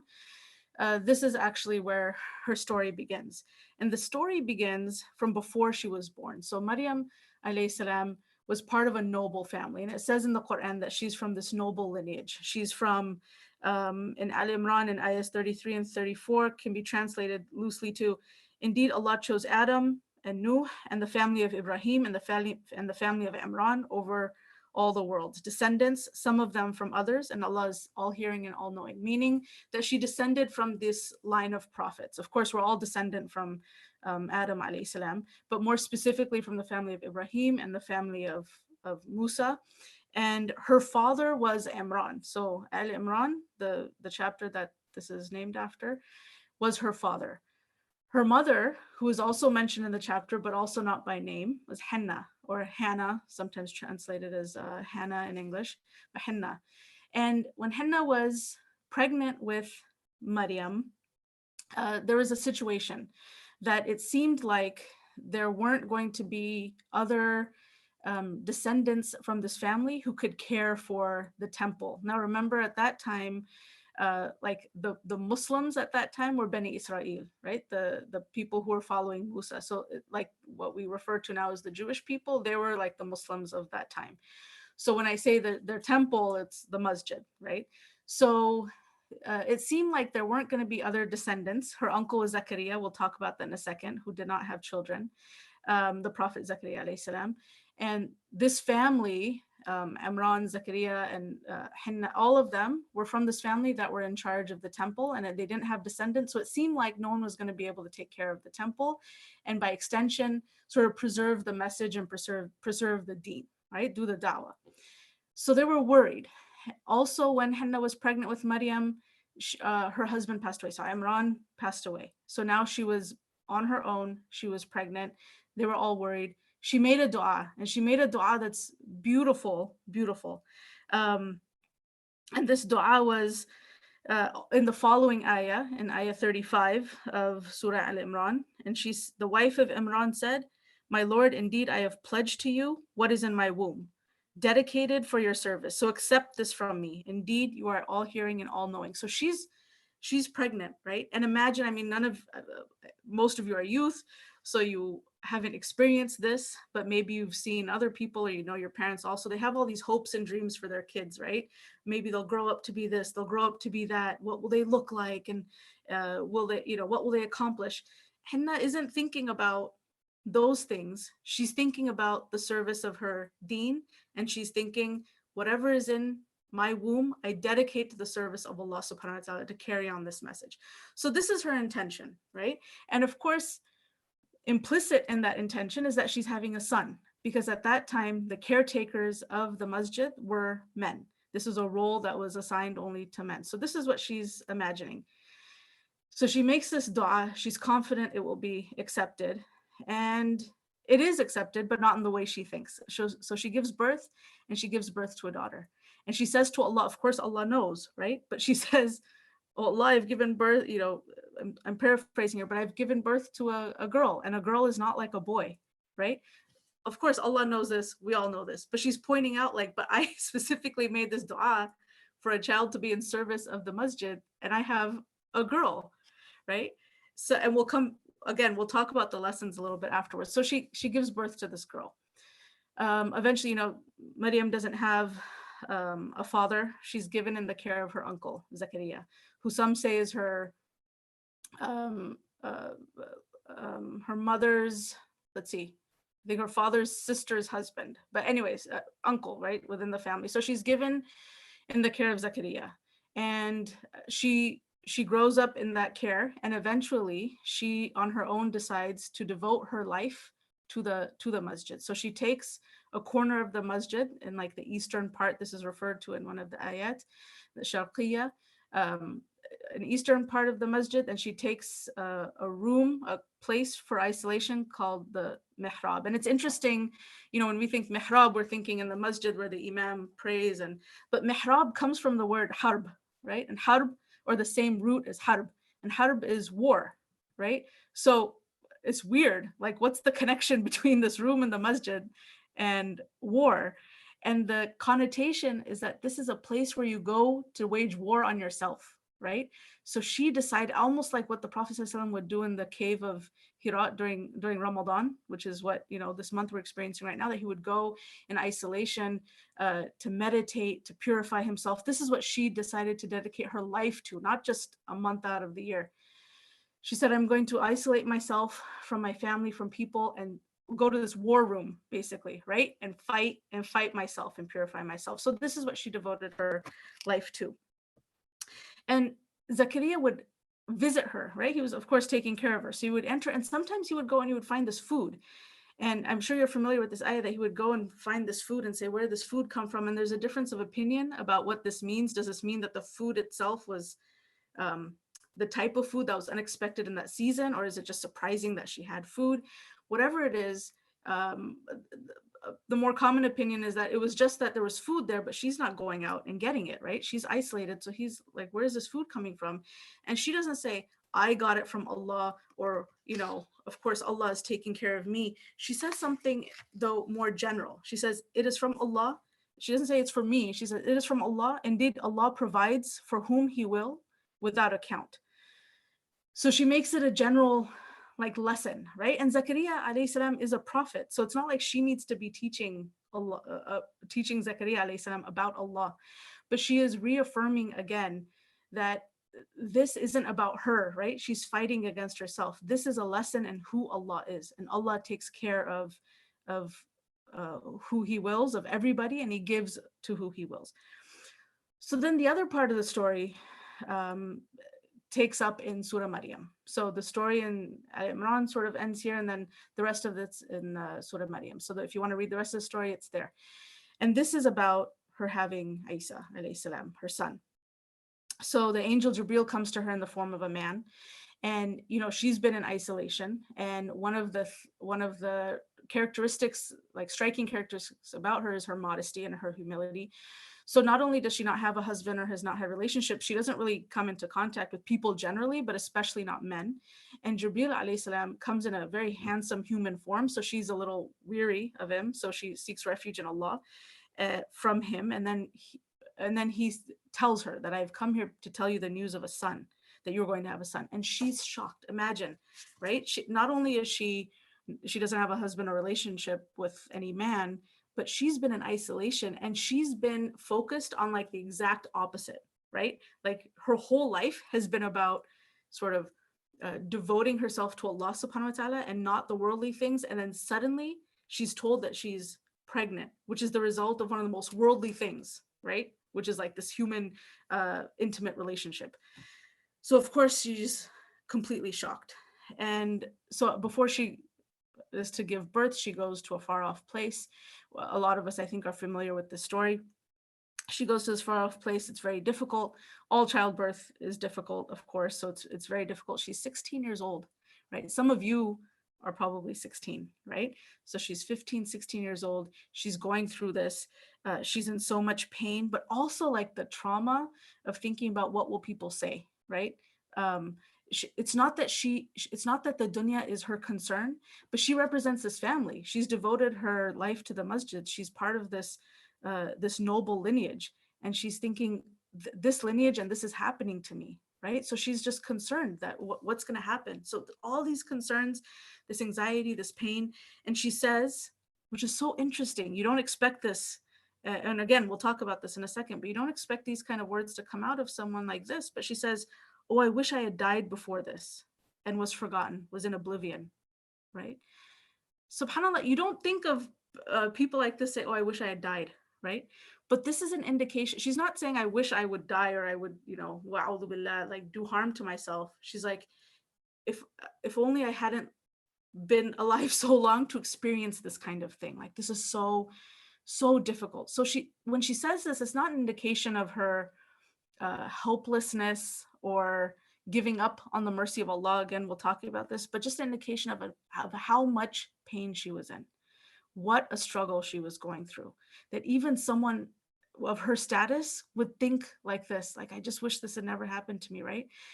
So, and a lot of you can maybe relate to this kind of anguish. I just wish this weren't happening to me, right? I wish I weren't in this situation. So she's in this situation A voice tells her to drink from the stream below her, shake the palm tree, and get fresh dates. And there's so much to be said about that, right? People say, oh, shake the palm tree, you know, you have to take responsibility. And so there's so many lessons. After she gives birth, she returns to her people. They're of course surprised that she has a baby. And the Prophet Isa alayhi salam is the one from the cradle to actually answer them, to say that he's a prophet of Allah subhanahu wa ta'ala. Okay, so I'll end the story here and we'll notice a few things. So one is a few things to notice before we talk about the lessons is how many ways she like broke the mold, right? I mean, as a woman, first of all, she was devoted to the masjid at a time where it was only men. It was only men and boys. So she kind of broke that barrier in her time, right? That she was accepted, and it was okay for her to do that. Again, she's named by name in the Quran, and this broke barriers and maybe cultural barriers at the time of the Prophet Muhammad sallallahu alaihi wasallam, when it was considered sort of impolite to it wasn't that these women in the Quran weren't important, but it was considered a little impolite to name a woman by her name, right? That it was like, how can you be so informal or so familiar with me that you're going to say my name, right? So this is why you don't have any other women in the Quran named by name, but she was. So this must have been like sort of strange for the people at the time. Like, wow, this woman is named by name. And it's not even saying Isa alayhi salam, right? He's referred to as Ibn Maryam, which is another thing, right? That people are always mentioned as the son of their father. Even right now, we get our last names from the last name of our father, right? And Arabs have this thing that you have your name, Ibn or Bin, and then your father's name, right? In so many cultures, all these, I don't know if you ever noticed, last name Stephen's son or Robin's son, it's the son of Stephen, the son of Robin, right? So it's always the father.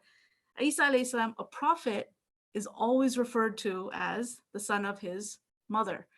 Another like sort of cultural barrier shattering, right? And then think about the fact that she's the most revered woman of all time, not just in our faith, but in Christianity as well, right? So revered. There's always an image of her. And she was a single mom. She was without a father. She was adopted by her uncle. She was in isolation, right? But despite all these things, she's so revered. So let's get to the lessons. And let me see how much time do I have left, Shafiq? I want to get through about 4 minutes. Okay. About around 4 or 5 minutes, inshallah. Okay. All right. So let's talk about these three lessons that just stood out at me as I was reading these ayahs. One, Allah is the best of planners, right? The mother of Maryam had this great plan. She's like, oh, I got it all figured out, right? We have no more descendants, no one else to take care of the masjid. I got it figured out. And having a baby, this baby will take care of the masjid. And then boom, she has Maryam alayhi salam, right? I sort of hesitate to bring this analogy because it's nothing like the same, but I was just introducing my daughter to Star Wars. And, you know, like Anakin is born and he's supposed to bring balance to the Force. I don't know if anybody's going to get this reference, right? And he doesn't, he's like Darth Vader, right? But then his son brings balance to the Force, right? And that was the prophecy. Okay, so this is nothing like Maryam, but Maryam's mother had planned that she would be the one, right? And in many ways she was the one to serve the masjid, but she brought Isa alayhi salam, right? So you have a plan, but Allah's the best of planners. Right now, with the shelter in place coronavirus, you had a bunch of plans, right? They were all shattered, right? You were planning to graduate, you were planning to go on this trip. My daughter was going to do this backpacking trip. It just got canceled this summer. All these plans, right? But Allah's the best of planners. Like, you don't know what's going to come out of this. It's hard to see it right now, and it might take a while to see it, but you'll see that if Allah is doing this, it means that there's something better, right, in place. And so that's one thing to learn from this. The other is, even as a young person, you can make a difference. I mean, Maryam alayhi salam was the niece of a prophet, right? She was the niece of Zakaria alayhi salam. And even she was sort of the encouragement for him to make dua for a son. So when she said to him that Allah provides to whom he wills, that right after that in the surah is when Zakaria makes the dua for a child. And and so he's a prophet, right? He knows, of course, but her reminding him caused him to make that dua for a child and then have the child who was Yahya, right? Another prophet alayhi salam. So even as a young person, you might feel like you're not in charge. You're the one who's young, but you, interestingly, in this situation, may be better suited to help, those who are older than you in this situation, right? So you have a role to play. You understand the online stuff. You understand the dynamics. You're flexible. You can learn new things really quickly. You can inspire those who are older than you to do something positive, right? Or to feel positive. And the last one is the theme of this qiyam, which is you are not alone. Maryam alayhi salam self-isolated. She chose to be alone. And even when she was in her darkest time, she knew that Allah was with her. Allah supported her every bit of the way, right? Guided her through all these steps and never left her side. And I want to, because we're running out of time, I just want to leave you with this, that of course Maryam was special. Maryam was the most special, the greatest of all time. But the reason Allah subhanahu wa ta'ala supported her and helped her wasn't because she was special. It's because Allah subhanahu wa ta'ala is special, right? And this is the same Allah subhanahu wa ta'ala who took care of Maryam is waiting for you to reach out to him, and he will take care of you, right? He's waiting for you to ask. He's waiting for you to beg. It's not like your parents. Like I have a 7-year-old kid and he'll ask me again and again, Mommy, when's the Lego coming? When's Amazon shipment coming? When is this coming? When is that? He asks me, and I'm like, stop asking. Allah subhanahu wa ta'ala loves it when you ask, right? He's begging you to ask him. So run to him, beg him. Again, he didn't help Maryam because Maryam was special, even though she is. He helped because he's special, and he's the same Allah who's there for you. So I know you feel alone. It's hard, and people are telling you, look at the bright side and look at the good and look at the bad, but it's, look at the benefits that can come out of this. I know it's hard mentally to be handling all that's going on. So besides depending on all these other people who are there for you, run to Allah. This is the time, right? Where all these other people are distanced from you and Allah is even closer to you, right? So run to Allah. Allah is there for you. The Lord of Maryam alayhi salam will take care of you too, inshallah. Jazakumullah khairan. Thank you so much, Sister Pavna, for the story of Maryam. I know it's really hard to always, limit what takeaways you can get from, Maryam alayhi salam, because there's just so many. But I think you really nailed it, especially for our youth here. We are in such an interesting time that I don't think any of us were ever prepared to navigate through. For all you high school seniors who are planning to graduate and go off to college, or seniors in college, I was one of you guys. I still am. But essentially, we're trying to navigate these trying times of like, oh, we had all these plans and they just got removed. And it's a great reminder that, verily Allah subhanahu wa ta'ala is the best of planners. So there's obviously a greater, good coming out of here. And I think it's just something that you really have to push through and to get to really understand that. And it might be really hard just because, you're like, oh, wow, I'm not having my senior year experience or whatever it may be. And that's, I love how you ended it on, like in how Maryam alayhi salam was in isolation, but she was not alone. And ironically enough, we are all in isolation. It's ordained by our government, but we are not alone, like in the sense that we do have our family and we do have our community, but more importantly, we still have Allah subhanahu wa ta'ala. And, we are in the last 10 days. So this is a better time than any to turn to your Lord in these trying times. So thank you for that, Sister Pavna. And now we have Imam Thabit Anani, who will be speaking on Angels Are With You. Imam Thabit obtained his ijazah in the Quran from Jordan, and along the way has acquired tremendous knowledge in fiqh, tafsir, Arabic grammar, fundamentals of faith, logic, and critical thinking, and the seerah of the Prophet ﷺ. He has been serving the Muslim communities in California for the past 7 years and has held positions as an imam, teacher, and program director of various Islamic institutions. He opened the youth center My Deen in Fresno, where I hear is a very rapid growth of youth interaction there. So that's exciting. And is in the process of building a campsite between Northern and Southern California, where inshallah, with the help of Sheikh Alauddin Bakri, maybe Tawasul youth can potentially visit and join. So without further ado, I present to you Imam Thabit. Assalamu alaikum. Thank you, Nuran. I really appreciate this introduction. Alhamdulillah Rabbil Alameen. Yes, my deen is a growing community because subhanallah, when other people in the Bay Area and in Southern California, they're like usually thinking, what's happening in the middle, right? Fresno, Visalia, those little cities, but there's big stuff happening in small cities, believe it or not. Alhamdulillah. So we're blessed here in the Central Valley. It's a growing place and it's a growing Muslim community. In fact, with the expensive life that's occurring in the north and the south, many people are moving. We had people like, because I served at WVMA in the Bay Area, I've seen people who were there with us who moved to Fresno. Like, hey, what are you doing here? What brought you to Fresno? People think that it's farms and cows and stuff, but there's much more happening here, alhamdulillah. Okay, so speaking of we're not alone, today I will talk about the angels. The angels are when we think about the angels, they're like this mystical, mysterious creation of Allah that we cannot see. We know that they see us, but we don't see them. هي ترى ولا ترى, the angels, as Imam Ibn Hajar says. So subhanallah, I will start off with, the way I'm going to do this is I'm going to ask a question and respond to the question. Okay, just to keep you guys awake. I need your attention, inshallah. I know it's late and some of you are, I know you want to wake up and you want to hear something exciting, inshallah. So there's nothing more exciting than angels. Okay.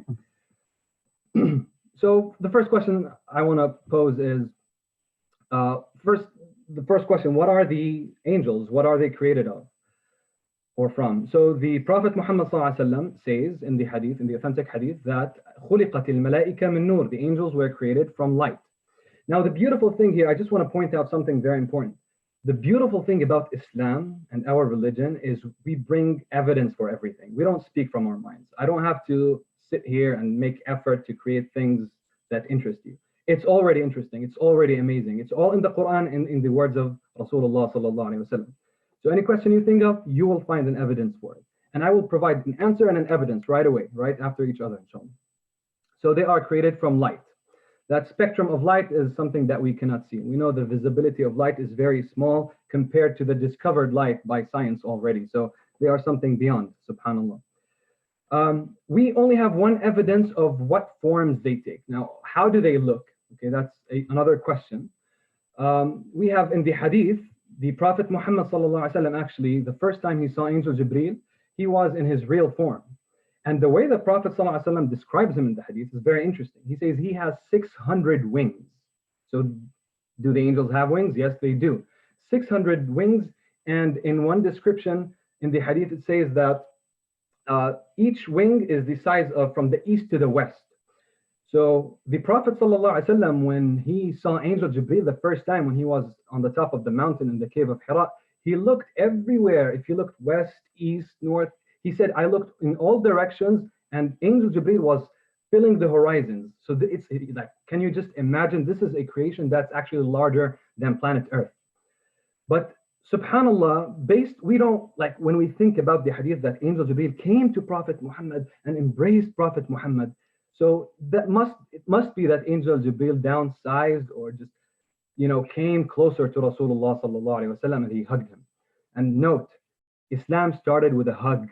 Angel Jibreel told Prophet Muhammad sallallahu alaihi wasallam, read, said, Ma ana biqari, and then he hugged him. And then they speak of Islam and terrorism. Well, our Islam started with a beautiful embrace. Alhamdulillah. That's number one. Another question is, just to keep moving on, inshallah, because I have a lot of points. I hope I'm going to have enough time to cover. They can take a form of a human.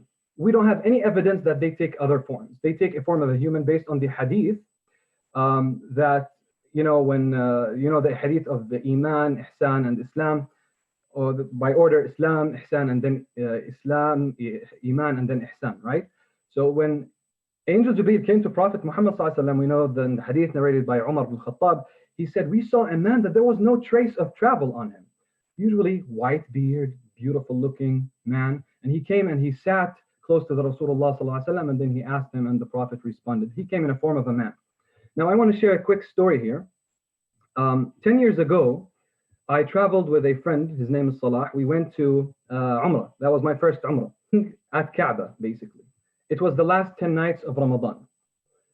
at the time of Maghrib, so I wasn't sitting right next to him, but I was close to him. He told me after the whole thing happened, he came to me and he told me what he just experienced, and he was in shock. He told me, I saw a man, white beard, beautiful looking man, amazing akhlaq. He came to me and he gave me dates and yogurt to break my fast. And he was sitting right next to me. He said, I wanted to turn to thank him and he just disappeared. He said, I looked behind me, I didn't see any trace of him. The man just disappeared. Then he said, وَقَعَ فِي قَلْبِي أَنَّهُ مَلَكٌ. He said, really, I just felt in my heart that was an angel. I felt that this is a karama from Allah. Subhanallah. So this is something that, angels do take form of humans. That's a first-hand, that's an experience of a friend. So the other question is, do angels record every single thing that we do? The answer is yes. The evidence is in Surah Qaf. ما يلفظ من قول إلا لديه رقيب عتيد. A man or a human does not utter one word or do anything except that he has a raqib and a atid sitting at his shoulders. And they write every single thing. There's the angel that writes the hasanat and there's the angel that writes the sayyi'at. Now there's a very interesting hadith about those two angels, how they communicate with each other and what happens in the midst of the human action here. So listen to this, give me your attention. This is a beautiful hadith.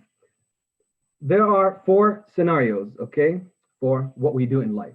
Number 1 is we intend to do something good and we don't do it. Number 2, we intend to do something good and we do it. Number 3, we intend to do something bad and we hold back from doing it. Number 4 is we intend to do something bad and we actually do it. So ratio is 3-to-1. Now I will explain what that ratio is number 1 is when a person once intends to do good and he does good, the hasanat will be multiplied. It's not just one hasana will be written, but they will be multiplied by 10 up to 700 folds as mentioned in the hadith. And in number 2 scenario, when we intend to do something good and we do not do it, a hasana will be written right away. Subhanallah. Now in scenario number 3 is when we intend to do something bad and we hold back from doing it, that is written a hasana. So we have 3 scenarios now that hasanat are being written for you. Now scenario number 4 is when we intend to do something bad and we actually do it. This will be written down as sayyah. But in the hadith, the angel of the hasanat will tell the angel of the sayyat, hold for a moment, hold back, don't write the sayyah, because that person might do a tawbah. So even when you do the sayyah, you are given enough time to do your tawbah before the sayyah is actually written, even in scenario number 4, which is the only scenario that the sin is written. So ratio of the rahmah of Allah is 3-to-1. We have 4 scenarios that we do in our lives. 3 of them are the rahmah of Allah subhanahu wa ta'ala. See, that's very interesting because Allah subhanahu wa ta'ala tells us in the Quran, Wallahu yuridu an yatuba alaykum. Allah wants to forgive you. Allah wants to admit you to Jannah. This is what Allah wants. This is the irada of Allah subhanahu wa ta'ala. Okay. Number 3.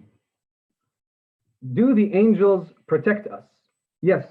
In the Quran, in Surah Al-An'am, Allah subhanahu wa ta'ala says, وَيُرْسِلُ عَلَيْكُمْ حَفَظَةً حَتَّى إِذَا جَاءَ أَحَدَكُمُ الْمَوْتُ تَوَفَّتْهُ رُسُلُنَا وَهُمْ لَا يُفَرِّطُونَ. Hafaza. Allah mentions hafaza. And those angels protect us throughout our lives. And those are sometimes scenarios when you hear someone falling from the 3rd floor and nothing happening to him. A car bumping into someone and he flies, 5 meters far and then nothing happens. He just gets up and starts running.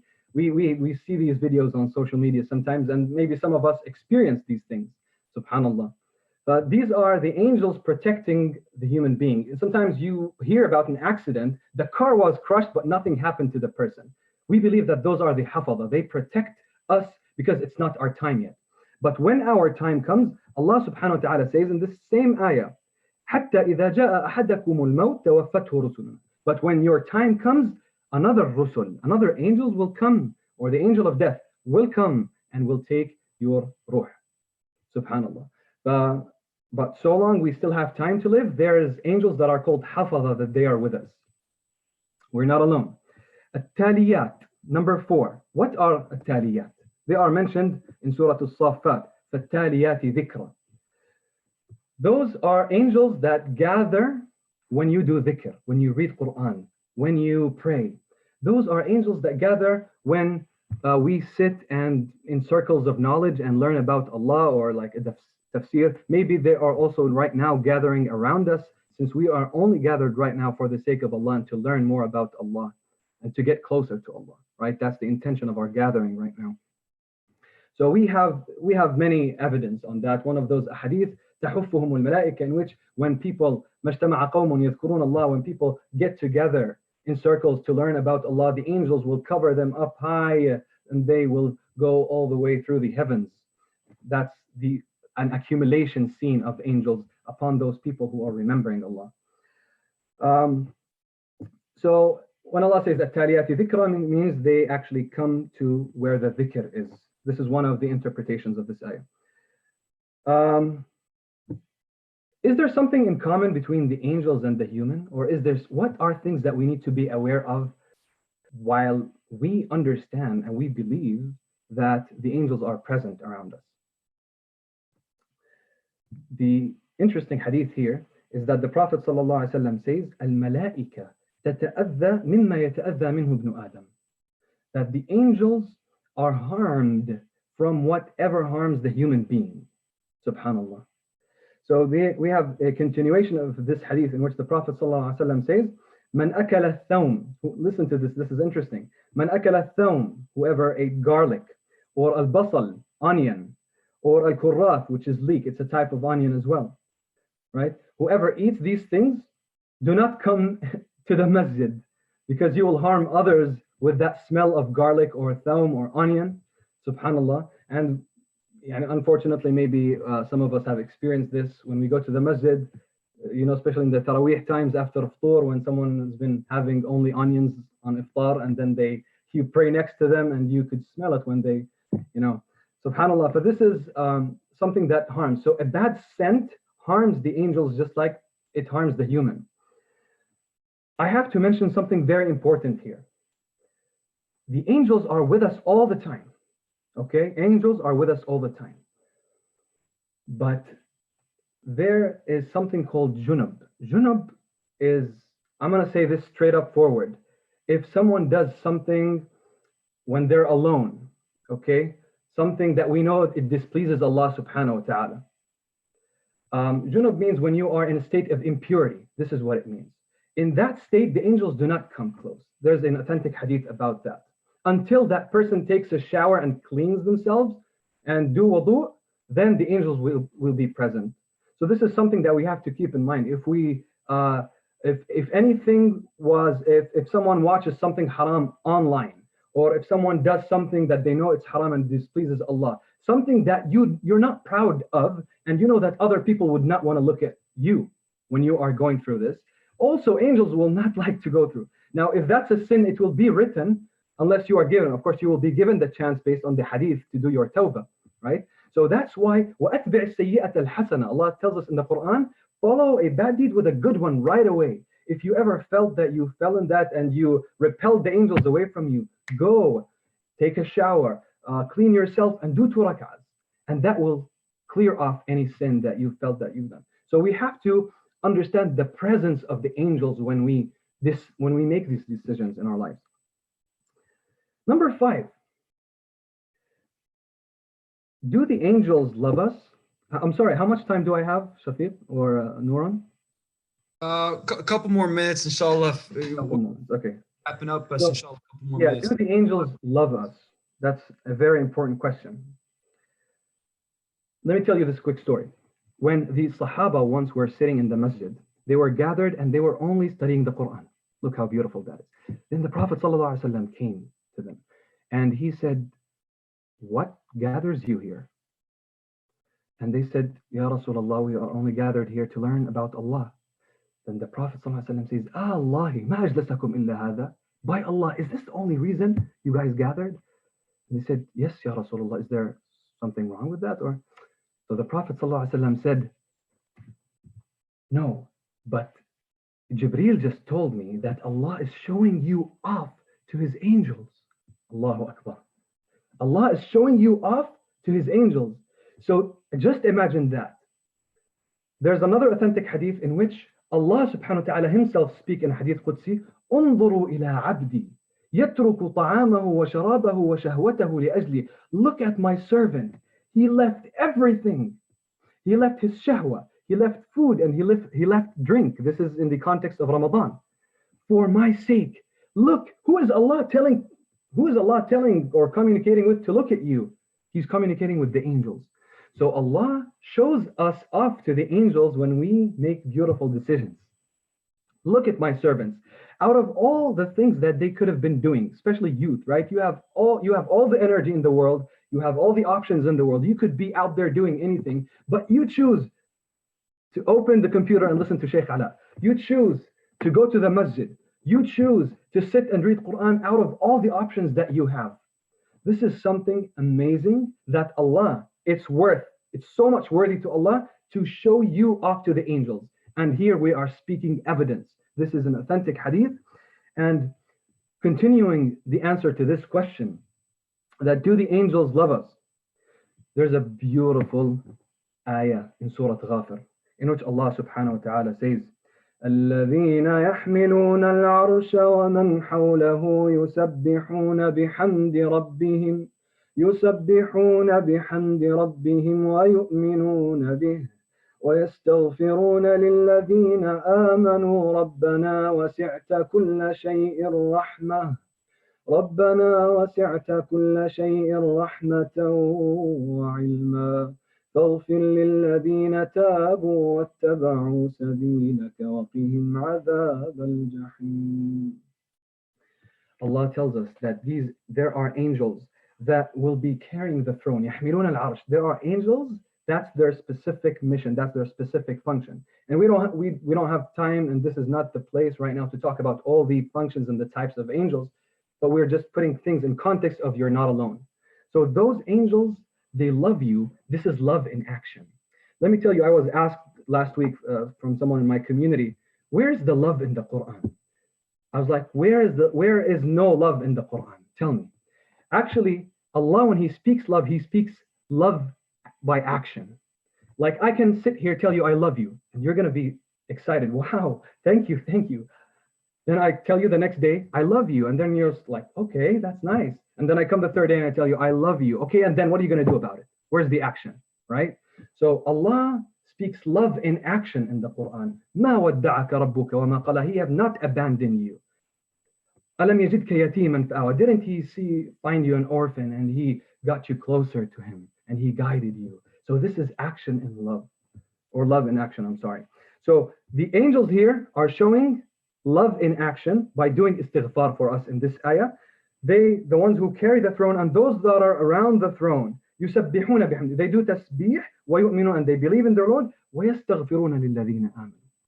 And they do istighfar for those who believe. رَبَّنَا وَسِعْتَ كُلَّ شَيْءٍ رَحْمَةً. Oh Allah, your rahmah has encompassed everything. So forgive those who believed in you and followed your path, Ya Rabbal Alameen. Wallahi, the other day when I read this ayah, I felt so much burden.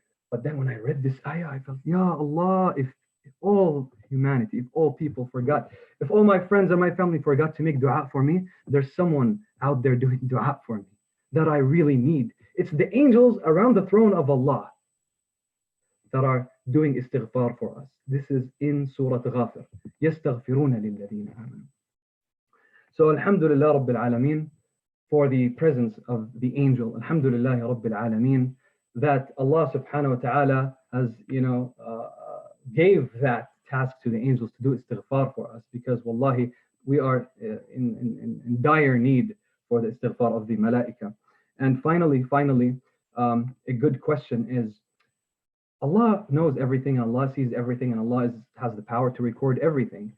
Why angels? does Allah need to create angels and to be, observant upon humans and stuff?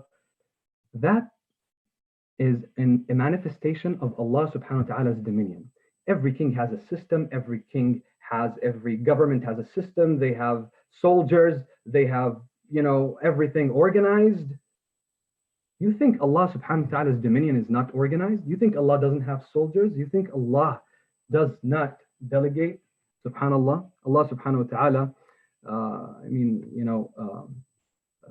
send these angels to do different things, subhanallah, to humanity. So may Allah accept from us, and I'm sorry if I took a little bit over my time. Thank you, Nuran, thank you, Shafiq, and thank you, Sheikh Ala, for inviting me. Jazakumullah khair. Jazakallah khair, Imam Thabit, for shedding some light on the angels. SubhanAllah, it's the angels, for me at least, it's something we obviously believe in, but it's because, I feel like they're not talked about enough, and something we can't see, and something it's hard to fathom. The 600 wings, and SubhanAllah. So thank you for tapping into that and helping us realize and remember that the angels are with us. And inshallah, once this quarantine is over, inshallah, we hope to visit you in the My Deen Center in the Fresno community. Inshallah, continue. Ya Rab, I'm looking forward for that. Thank you so much. Inshallah. Jazakallah. Yes, and definitely, like, based off what Shafiq just said, I think it's just such an interesting topic to speak about angels, because I think most people, they're like, the seerah, like the Prophet ﷺ, and the journey of like the Prophet ﷺ. So it's just really eye-opening to hear about angels, and I'm pretty sure so many of you guys have questions. So you can go ahead and actually just put them in the Q&A section here on Zoom, and we will be sure to answer that after our next speaker. So shukran and jazakallah khairan, Imam Thabit. That's correct. That's correct, Noran. So if you're with us on the Zoom platform, there's the Q&A chat box section. Just click on that. Go ahead and shoot your question, and we will be addressing them at the very end. We are getting towards the end of our program here. Thank you for being with us. There's still the competition announcement where we still have to make mention of, and then the Q&A segment. But before that, we will have our dear Sheikh Ala come up and speak with us now, and I will introduce him shortly.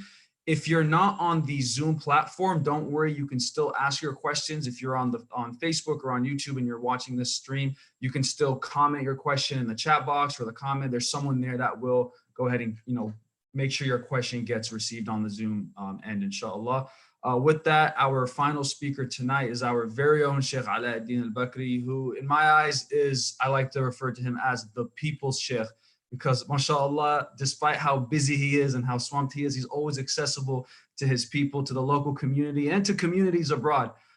He's always cooking up something, always, putting something together, pinging me, pinging Noran, pinging Imam Thabit, and all these amazing speakers to get together. And he's always doing something, whether it's a youth trip or activity, a lecture, a reminder, a khutbah, or a program. My sheikh, my teacher, my mentor, my brother, Sheikh Alauddin al-Bakri. Thank you, Brother Shafiq. Bismillah, alhamdulillah, wa salatu wa salamu ala rasulillah. First and foremost, I want to say, alhamdulillah, I did not have to do anything. This whole webinar was done and ran by youth of different ages. MashaAllah. I'm very impressed with what you, Brother Shafiq, and what you, Sister Noran, has done.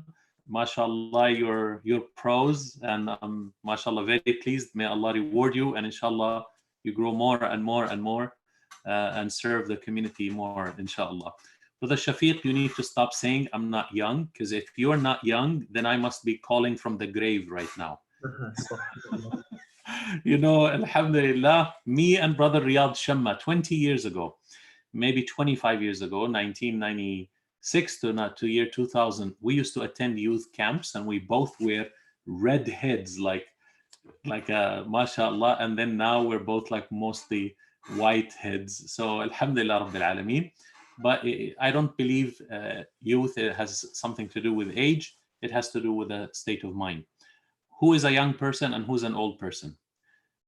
Young person is young when they are agile. They can change and switch and turn very quickly. An old person is set in their own ways. When a young person becomes set in their own ways and they don't want to change, they become old. And when an old person becomes agile, and changes and repent to Allah and turn his life around and always looking for the truth and always looking to improve themselves, the old becomes young. I see in our community 60 years old, 70 years old brothers and sisters, grandparents, not a single wrinkle in their face. And I see 15, 16, 17 with so much wrinkles in their face, it's unbelievable. So alhamdulillah, because the state of your mind and heart affects actually your physical state. So inshallah, we're all young and we all can change quickly and transform and become something better. Alhamdulillah, I have learned myself from these speeches. So that the conclusion is, you're not alone, your family is with you. Your family is not perfect, nor you are perfect, nor no human being is perfect. We're human beings, your family is with you. But if your family is not with you, your brothers and sisters are with you in Islam. They're a phone call away and they love you and they care about you and they're busy just like you. If they're not calling you enough, you call them. If you don't have that, your youth organization is with you, your mentors are with you, and inshallah, you're not alone. And if you don't have that, then the angels are with you, right? And they are around you and they're, protecting you and talking to you, maybe without you understanding or knowing, mashallah. Mashallah, we have role models in our history that were alone, but yet with people, like our Maryam, mother Maryam alayhi salam. She had a family, amazing family, like Zakaria and his wife, who was her khala, and she grew up with a family, but yet she chose that journey and she walked in that journey by herself. But Allah was with her, the angels were with her, and her family was with her, but she still had to take that journey. So we learn from that. You can have the whole world around you. You can be the most famous person in the world, but at the end of the day, you have to walk the walk, and not only talk the talk, and you have to do it by yourself. At the end, it boils down on you. So, and we learn from Brother Riyadh, don't be the victim, don't be the victimizer, and don't be the one who's watching and just helping and aiding the victim or the victimizer. Be a winner. Be a believer, because Allah described the believers as winners. Finally, I would like to say, subhanAllah, even if you wanted to be alone, being alone, as we learned from the speakers, is not a bad thing. It's something that you need to do from time to time. In our deen, there's something called khalwa, like the Prophet ﷺ went to the cave back and forth for 5 years. Our teachers used to go out for like 40 days and just like simple food and just like make dhikr and salah and this, refresh, re-energize their faith, and then they come back and sit with people and do their thing. So even being alone is not bad. It's only bad if you make it bad, right? So, there is time for socialization, there's time for you and yourself. Even if you want to be alone, brothers and sisters, we're not alone. We can never be alone, because Allah Azza wa Jal is with us. And by the way, Allah is with every human being. One, with knowledge, and two, with the believers with knowledge and mercy. So Allah knows what everyone is doing, but Allah is with the believers, a different, what we call withinness. There is with you, and then is with you. The first with you, I'm just with you, okay, I'm hanging. And the first one, I'm with you, I'm supporting you, I'm there for you. Allah is with everyone, but He's with the believers, and they get special withinness with Allah Azza wa Jal. So, and that's what we are looking for. I want to share this just with you so that you understand like what's going on in the world. In the world that we live in, there is outside of us and there is inside of us. Outside of us, Allah created materials, systems, objects. These objects, Allah subhanahu wa ta'ala created them for you. And Allah taught Adam, the first human being, the names of these things so that he knows how to use them and to his benefit. So right now I'm sitting here and you're sitting in your room. You look around you, what's around you?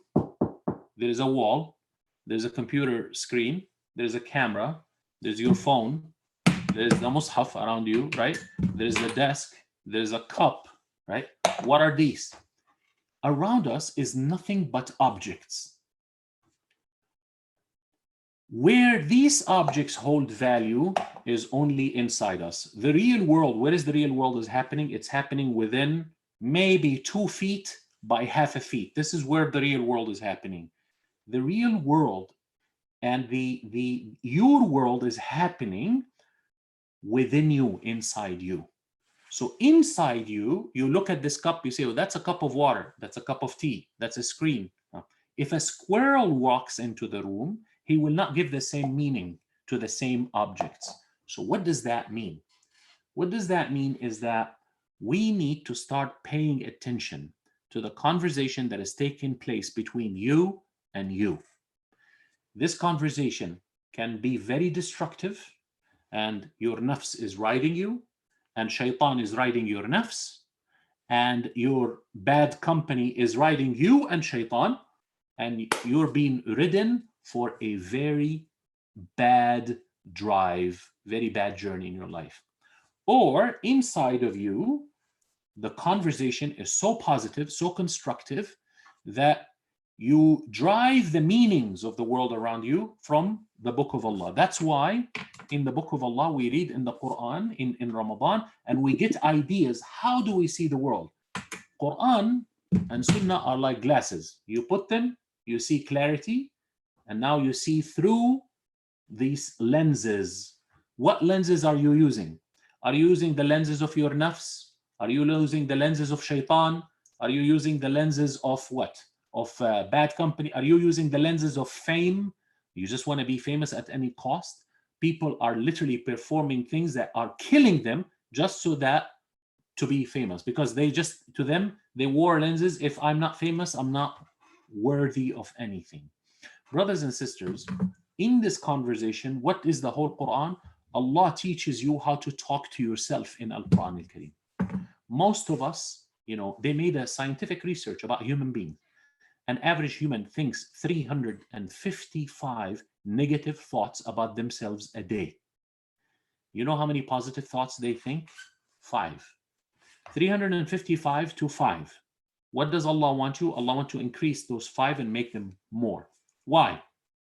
Because in one way, you're always alone and you will always be alone. Why? Because between you and yourself, there is no one else except Allah. There's no other human being. So you're always alone when we talk about human beings. You are never alone when we talk about Allah subhanahu wa ta'ala. So you're always alone. If you cannot make peace with yourself inside, if you don't see the world the way it is for real, not the way it appears to be, then you will always be in a conversation of, destructive conversation. You will always be feeding yourself a negative thought. And that is the mother of all destruction. In this world, inside you, look, you are a body, you are a nafs, you are a heart, and the hearts are 2, emotional hearts and mental heart, like your deep consciousness. You have a mind and you have a soul. And some ulama add another one. It's called your deep dimension that only Allah knows. What you don't know about yourself, that Allah knows. In Arabic, there is a sir wa akhfa. Allah mentioned that He knows about us as sir wa akhfa. A sir is what you know, but others don't know about you, but you know about yourself. What is akhfa is what you don't know about yourself, but Allah knows about you. So in other words, there is 7 of you. 7 of you, that is one layer above another. Body, nafs, emotional heart, mental heart, mind, soul, and your deepest dimension. 7 of you, 7 layers on the top of each other. Only 1 out of the 7 you can see with your own eyes, which is your body. 6 out of 7 are in a hidden dimension. That hidden dimension is what Allah is telling us and teaching us about ourselves. If we don't know the difference between our nafs and our mind and our emotional heart and our soul and if we don't know, then we can always be lost inside. Most of us are lost inside of ourselves, not outside. We have a GPS, we know where we're going, but inside you, you're lost. Why? Because you don't know yourself. So It's an opportunity. This is Ramadan. This is the month of the Quran. This is the month of fasting. Allah gave you a gift to get to know yourself. Get to know yourself, and get to know yourself not through everything else, but through the book of Allah. Let Allah teach you about yourself, and let Allah teach you how to talk to yourself, because you will always be alone, and at the same time, you will never be alone. You know what Allah said? Allah subhanahu wa ta'ala said, I created the human, and I know what his nafs whispers to him. Forget shaitan, what he whispers. Forget another human, what you whisper to yourself. So Allah is listening into the conversation. What conversation? Why did she do that to me? She's so bad. I'm going to show her. This is all going through your head. Why did he do that to me? Why did he say? Who does he think? You're fighting inside your head. And Allah is listening to the conversation. And of Allah's mercy, He will not judge you by that conversation. And of Allah's mercy, He keeps it covered. Like this, He gives you your privacy in other ways, right? So that you could grow and grow and grow until one day you realize how you talk to yourself. Most of us, we call ourselves inside our head, I'm stupid, I'm bad, I will never be good, I'm going to hell, I'm just like follow the shit. There, few of us actually say, no, inshallah, Allah will help me. I am good, and there is some evil about me. I'm gonna use my good side to fight my bad side, and I'm gonna use the book of Allah and the sunnah of His Prophet ﷺ. I'm gonna find a teacher, a mentor, and I'm gonna find a group of people who will learn Quran and Islam together, and we're gonna come together and we're gonna learn, because the wolf will only eat the lonely sheep. You're not alone, brothers and sisters. There's so many organizations, so many messages, so many youth committees. Tawasaw is not the only organization, nor it is the best organization. It is just an organization that is out there to serve people. And if Allah accept our deeds, alhamdulillah, and we try to work with everyone and invite everyone, and everyone is anyone that wants to serve Allah, ahlan wa sahlan. And our youth, we're teaching our youth how to talk to themselves and how to talk to others. The art and science of speaking, public speaking, but public speaking starts first with you knowing how to talk to yourself. And that is what today they're eating our brains alive. Mindfulness, living mindfulness. Whoa, how much is that? Well, that's a $1,500 course for a weekend. Oh my God. Living wisely. How much is that? Oh, that's a $3,000 course. What's his name? Tony Robertson? No, what is his name? The guy. You have to fly to Fiji. Tony Robbins. $6,000 for 1 week plus the tickets, right? So that you can go and he can tell you something that you. What is everyone doing today? Everyone is looking for an answer, looking for a way of life, looking for a way that you can live your life and enjoy it. That's exactly what Islam is. People are paying thousands of dollars and you're getting offered the same thing from every organization, from every masjid for free. So what I'm saying, Allah put a very simple system. Find your Muslim group, learn Islam together with them, find a mentor, start learning your deen so you know how to talk to yourself and you know how to talk to others. And inshallah, you're going to get better and better and better. And you're going to become successful, as Allah said, and you're going to become a winner, as Allah said, and you're going to become better, as Allah said. And then when you're done finishing all of these accomplishments in dunya, you're going to, inshallah, go to Jannah in Akhirah. And we all, inshallah, sit in Jannah and talk about this and about everything else we did in our lives. Ameen ya Rabbil Alameen.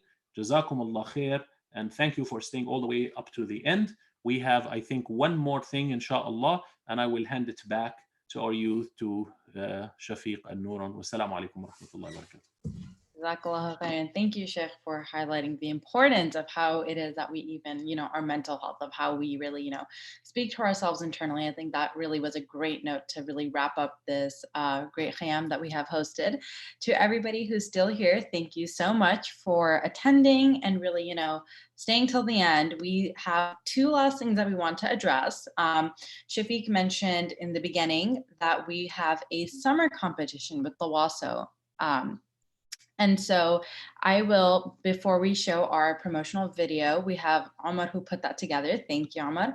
I'll just quickly go through the flyer, and then once we go through the video, we will then address our question and answer segment.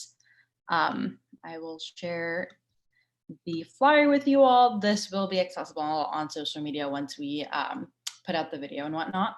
So Tawaso is hosting a summer competition, and we really want to see you put together an artistic piece. It could be a video, and if it is no longer than 5 minutes, or a poetry or an art piece that really communicates something beneficial to the community. And the content should primarily be, you know, how to use your time and not be bored. What did you learn from this lockdown about your life or yourself?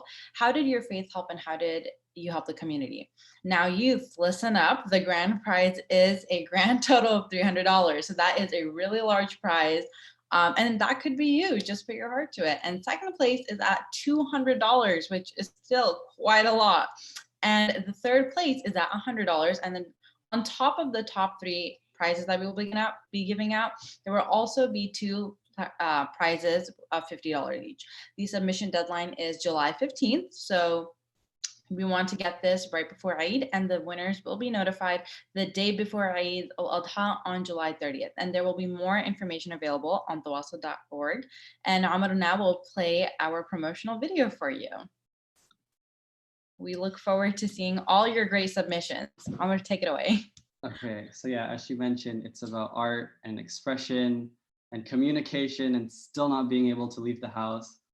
So I'm going to go ahead and play the video that the Tawaso youth put together.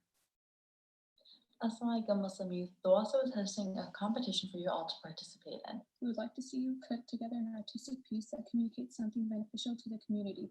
For example, how to use this time and not be bored. What did you invent? How did you help your community? What did you learn from this lockdown about your life? Did your family do something unique? And how did your faith help you during this time? Submissions can include poetry recitals, art pieces, comedy skits, or short films. You'll be judged upon creativity, quality, level of insight, and execution. Please ensure that each submission is a reflection of your own work and that you are abiding by the rules of quarantine in the making of your submission. And prizes range from $50 to $300 cash. So would love to see you guys participate. Please spread the word out to your family and friends. Wassalamu alaikum wa rahmatullahi wa barakatuh. And yeah, I guess be sure to enter the competition. We can't wait to see what all of you enter, you know, your art, your expression, and good luck. Yeah, and if you have any questions, do feel free to reach out to any of us. And I think that is all that we have for the summer competition. Do feel free to answer questions, because now we will be jumping right into that.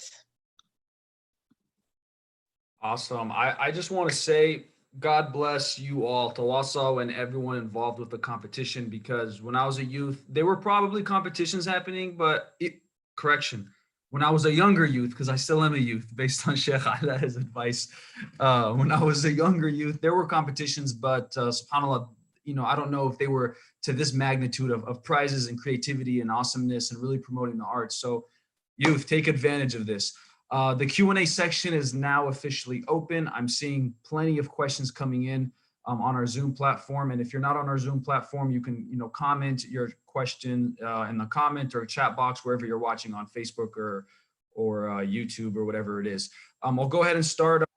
Inshallah, I want to wrap up right at 2 o'clock. We don't want to go much longer than that, so we have some time to, you know, to pray, read Quran, you know, do what we got to do before Suhoor and Fajr. So we'll tackle these questions one at a time. The first question that came in is, it's pretty lengthy, so I'm going to summarize it, paraphrase it on the individual's behalf, but they're pretty much asking in regards to the, are there any hadith about the time period you have for tawbah? Something about there being 6 hours and then the sins wiped away. What happens if you perform tawbah after the time frame you have? That's our first question.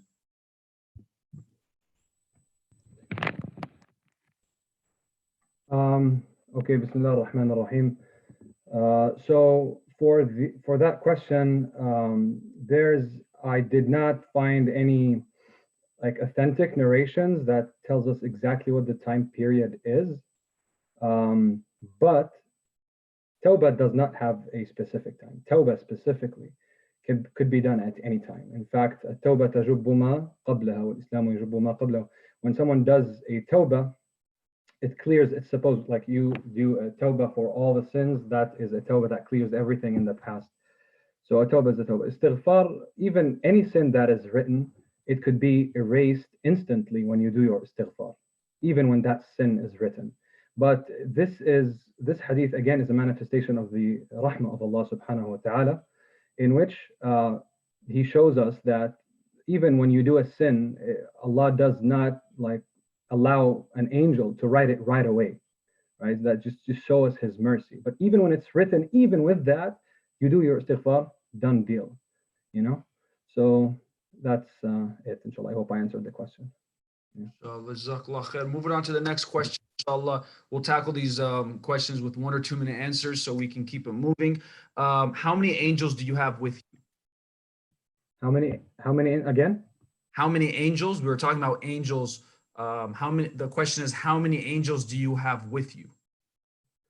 So you have 2 angels that are constantly with you, and the rest of the angels, they come based on occasion or based on action, or they could leave also. These angels, when you enter the bathroom, for example, the angels do not go with you inside the bathroom. That's why you say, Allahumma inni a'udhu bika min al-khubuthi wal khaba'ith, because now the shayateen are usually present at that time. Yeah. The next question about angels actually is that you mentioned Angel Jibril had 600 wings. The question is, do all angels have 600 wings or just Angel Jibril? No, this is mashallah, all the questions are about angels. What's happening here? So Angel Jibril has 600 wings based on the authentic narration, but other angels not necessarily. No, this is Angel Jibril, and he's the greatest angel. We know that he is the greatest angel. He is the Rasul of the Sama. He is the Rasul of the heavens. And other angels, Allah tells us in the Quran, Mathna wa thulatha wa ruba' wa ja'il al-malaikati uli ajniha. Allah tells us in Surah Fatir, He made the angels, He created angels also with wings. Mathna wa thulatha wa ruba'. 2s and 3s and 4s. Those are the number of the salawat that we do, subhanAllah. Those are also the number of the wings. Could be multiplied, could be specifically to Allah. Yeah. More questions about the angels. Imam Thabit, it seems like you really captivated the youth with that subject. I'm going to combine these 2 questions in one.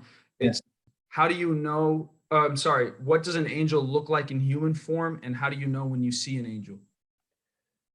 Yeah, I emphasized the human form when I spoke, that usually a good-looking man with a white beard, white dress. This is an observation from Salihin. I heard so many stories from other righteous people who had like witnessed an angel. Usually it looks like a man with a white beard, beautiful looking and very polite, usually with akhlaq. Allahu Ta'ala a'lam. But also we have the authentic narration that also describes Angel Jibreel coming in that human form to Rasulullah sallallahu alaihi wasallam. So now the questions coming in are slowly shifting gears here. It's regarding the competition. The question is, can you team up for the competition, or does it have to be one individual submitting? One individual for now. Okay, so it's a single person submitting, no teams for this competition. The next question is regarding fasting in Ramadan. Can someone choose not to fast because they feel sick? Is that permissible, or do they need to have like a doctor approval that they're sick and it's harmful for them to fast?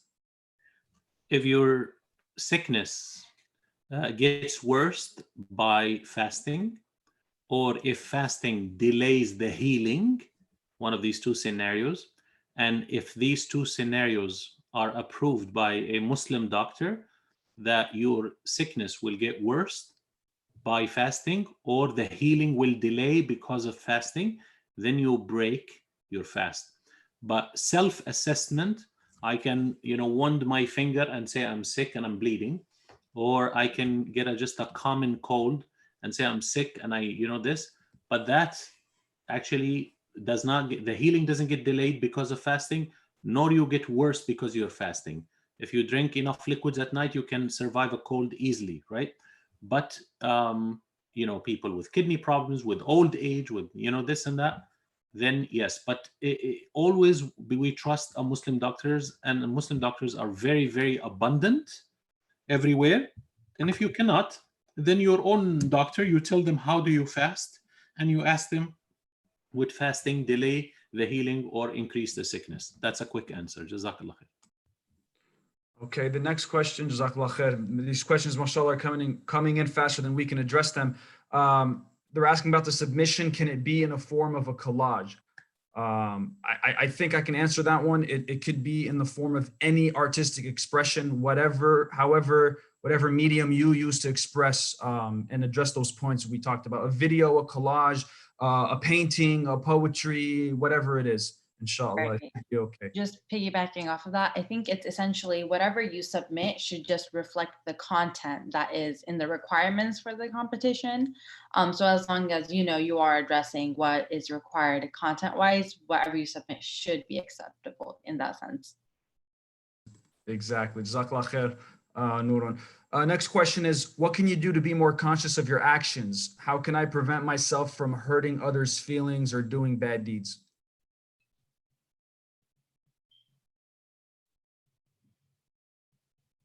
Sheikh, if you're talking here, your mic is, we can't hear you. Sister Bawana, Kamil, or Bhavna, Kamil, and Brother Riyad Shamma, if you want to answer this question, we'd love your participation. Sister, you can go ahead. Jazakallah khairan. That's a very good question. I think being self-aware is sort of an advanced stage of thinking, right? So most of us, we think and we have our thoughts, but then to pause and then observe our thoughts and observe our actions is like the second level of sort of consciousness or thinking. So the fact that you're asking this question actually is the first step to even be aware that there is such a thing as like being able to be conscious of your actions. The other part of it is it really just takes practice and be gentle with yourself, right? The fact that you are asking, how can I prevent myself from hurting others' feelings or doing bad deeds, means you're already aware that this is something you want to avoid. I mean, just having that awareness is the first step. The hadith of the Prophet sallallahu alaihi wasallam says, "Man yara minkum munkaran," right? Whoever amongst you sees an evil, then you should let you change it with your hand, and if you cannot, then with your tongue, and if you cannot, then in your heart, and that is the weakest of faith. This hadith, people always focus on that second part, if you see something evil, then change it, and they talk about the changing. But the first part is being able to see the evil, right? And how can you change something if you can't even recognize that something is bad? So this is the first step, and it just takes practice. And this is also the benefit of having good friendships and good people around you, that if you have people that you trust, especially mentors or really good friends, and if you're on the same page about this, ask them to point it out to you. And there's no hard feelings, right? I mean, I have the benefit, I'm married, and when we married each other for the sake of Allah subhanahu wa ta'ala, so we can be those advisors for each other, right? My husband and I, we see the most intimate things about each other, so we can be free about that. As a youth, you have friends, you have parents, you have mentors. Sometimes parents you're not very open to getting advice from your parents, but maybe friends or mentors. Ask them, can you please point this out to me if you think there's something that I can improve? And be open to doing that for somebody else as well. And as they point things out, and as you become aware and as you practice it, it'll become, I think, sort of a habit, and it'll become easier for you to notice these things. Allahu Alam. That's what I can think of at 1 a.m. 1:41 a.m. Jazakallah khair. I think that's on point. Like, a good friend would tell you if you had food stuck in your teeth and it's showing. So in that same, logic, they will tell you if you're doing something, haram or whatever. And I personally I tell my group of friends, if we end up somehow, right, doing something haram, someone needs to call it out, right? Like, if we're sitting in a gathering, we're backbiting, someone needs to call it out, right? So that's definitely very good advice, Jazakallah khair, on that. So moving on to the next question. Right, very quickly. I just want to Sure. add on to what Shafiq said. In terms of when you call people out for something that you think is incorrect, there's a certain manner to do it, right? And so just something I wanted to touch base on, because this is something people struggle with in the sense of, oh, like, this girl's praying and she's wearing nail polish, or, there's a way to, you want to call that out, or, you see something wrong. I think the way to do it is just people mistaken that to openly degrade or, tell people that they're doing something wrong in such a public setting, which isn't always the most appropriate. So it's important to note that if you are in that situation, that you do it with care and love, and you take the person aside, and there's a manner to it. That's the way the Prophet ﷺ did it. Like back then, we have examples of that in the Sunnah. So it's just something I wanted to add on before we hit up to the next question. But yes, Shafi, continue. No, definitely. Jazakallah khair. It was mentioned that Imam Thabit said that the Prophet ﷺ saw Angel Jibril and he covered the entire horizon. So the question here is, how big is the angel that's with us at all times? There's no specific size that I know of. I can give this question for Sheikh Ala if he knows anything about that. But I don't think there's any narrations that tells exactly the size of angels, because this is something which is unseen. It's not within our realm, so therefore we cannot fathom. Sheikh Ala, do you have anything to add, or can you repeat the question? The question was, how big are the angels that are with us at all times? Imam Thabit mentioned that Prophet ﷺ saw Angel Jibril and he covered the entire horizon. So the question is, how big are the angels that are with us?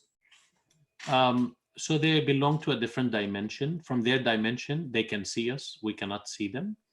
So how big or how small becomes irrelevant. It's like you're asking, how many pounds is the angel in weight? No, the angel does the size and this it becomes irrelevant. And Rasulullah ﷺ saw angels in the form of human beings when he was 4 years old, when they opened his chest. There's another narration that opening the chest happened again at age 10, and then it happened again at age when he was 50, before going to an Isra wal Mi'raj. The Prophet ﷺ saw Jibril alayhi salam twice in his original form, and that was in Al-Isra wal Mi'raj. After coming from the Ghar of Hira, he saw Jibril as a human being. His feet is on the ground and his head in the sky. So and that frightened the Prophet ﷺ, because this is the first time he can see such a huge image of a human, like the head in the sky and the foot on the ground. And even the Prophet ﷺ, to see Jibril in his original form, he himself had to be prepared for that magnificent sight. But yet, that 600 wings could shrink into a size of a human, and then he will show to the Prophet ﷺ. And even the Sahaba saw Jibril when he came and asked the Prophet 3 questions: what is Islam, what is Iman, what is Ihsan? He took a form of a human being, very normal size, 5'10", probably 5'11", 6 feet, not longer or not taller. So the angels have this ability. So size and weight and all of that, they're created from light. Go figure, Yeah. Jazakallah khair, guys.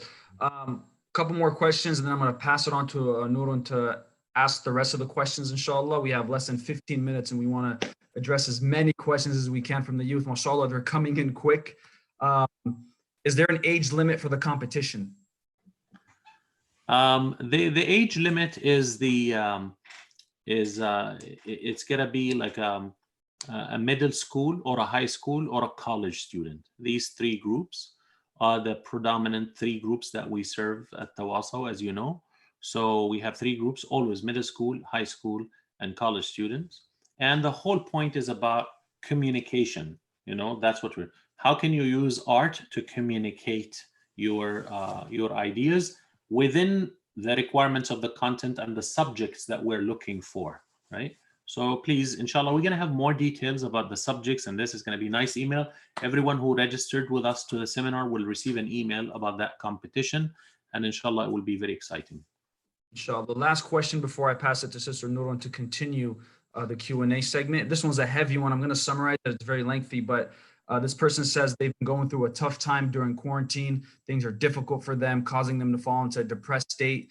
They've been having negative thoughts and some things that are, not correct, permissible in Islam. And when they ask an imam for advice, they say to go to the mosque and be around youth, to stay busy with good people. But this is not an option because of the coronavirus.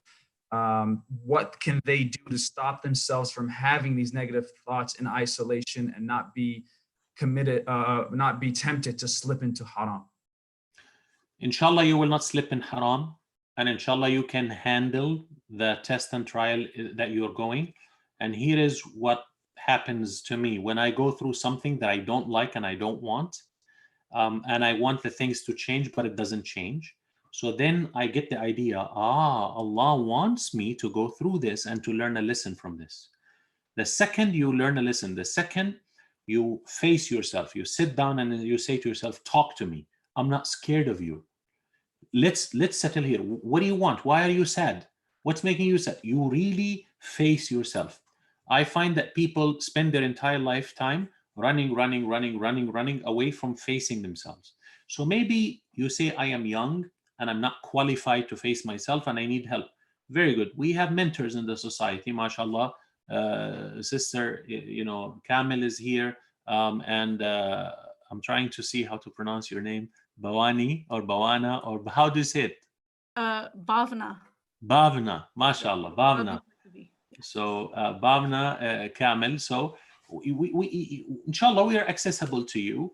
We can help you. If it's so severe that you're feeling suicidal in this, then it's a good idea and you must reach to a psychiatrist and to a psychologist and to a therapist. But if it's not there and it is within, just the normal range, then I think you're on for a great start. You gotta face yourself and you gotta take the leadership, get over it. There is a steps for that. I would be more than happy to help you with it, inshallah.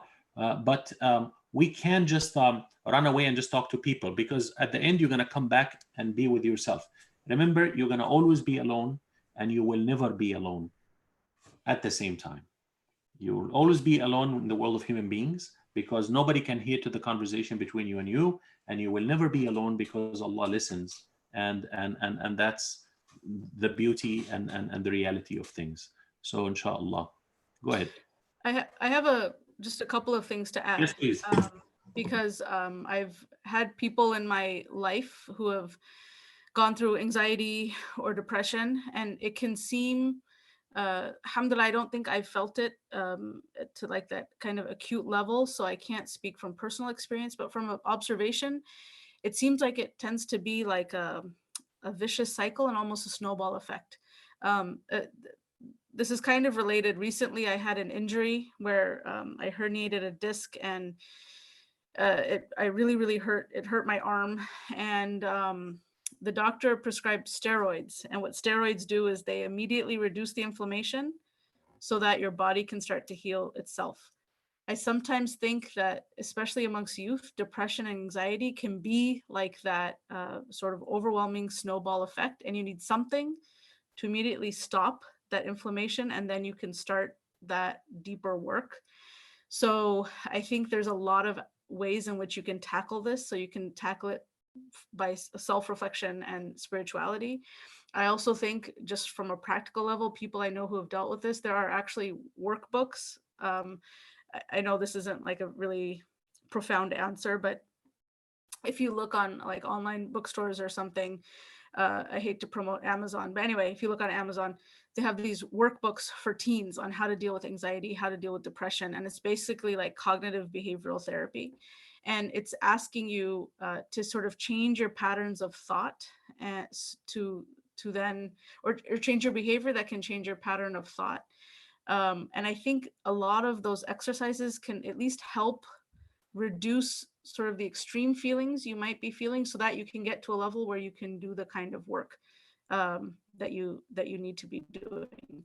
So, if you have access to a counselor, either through your like health insurance, or there's the Khalil Center locally that does mental health work, you can reach out to them. You can do these workbooks, but I think it's really helpful to get some some mental health support so that you can at least sort of bring down the severe level of feelings you might be having, so that you're in a place where you can then start to confront yourself and the feelings you might be having.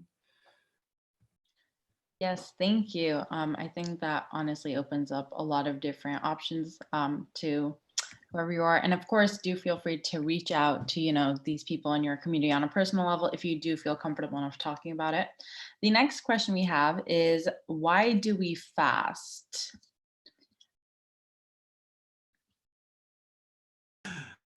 Very simple. Allah created the human to know him, love him, serve him, and worship him. And that everything I said could be engulfed in one word, worship. And Allah said, I want you to worship so that you can gain taqwa. Taqwa means shield. This shield pushes out all the harm and lets in all the benefit. And then Allah said in the Quran, and I want you to have taqwa so that you become successful in this world and in your eternity journey. So you're created to know God. To know Allah subhanahu wa ta'ala, you have to have the belief and the practice. The combination of belief and practice is called taqwa. And taqwa leads you to become a very successful person in this world and in the hereafter. So I see, mashallah, so many startup companies in the Bay Area that have been started by very, very deeply religious and practicing Muslims. And when you ask them, oh my God, how did you do it? They always say Islam was the reason. So Islam is here to make you successful in dunya and in akhirah. رَبَّنَا آتِنَا فِي الدُّنْيَا حَسَنَةً وَفِي الْآخِرَةِ حَسَنَةً. Give us goodness in this world and goodness in the hereafter. Goodness in this world. Not give us this world in any way, shape, or form through corruption, through lying, through cheating, through stealing, through just any way, by hook or by crook, as they say. No. Give us success in this world through the path of goodness, and in the hereafter through the path of goodness.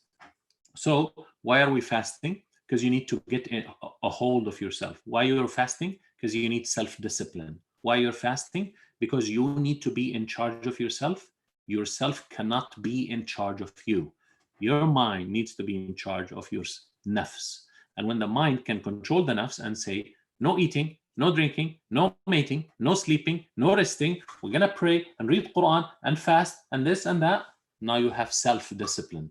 Self-discipline is what humanity misses most of the time. I see in a 10 years old kid, or 10 don't have to fast, but in a 16 years old kid, more self-control than in a 40 years old kid. Why? Because we fast. And so many benefits of fasting: physical, emotional, mental, spiritual, economical, financial.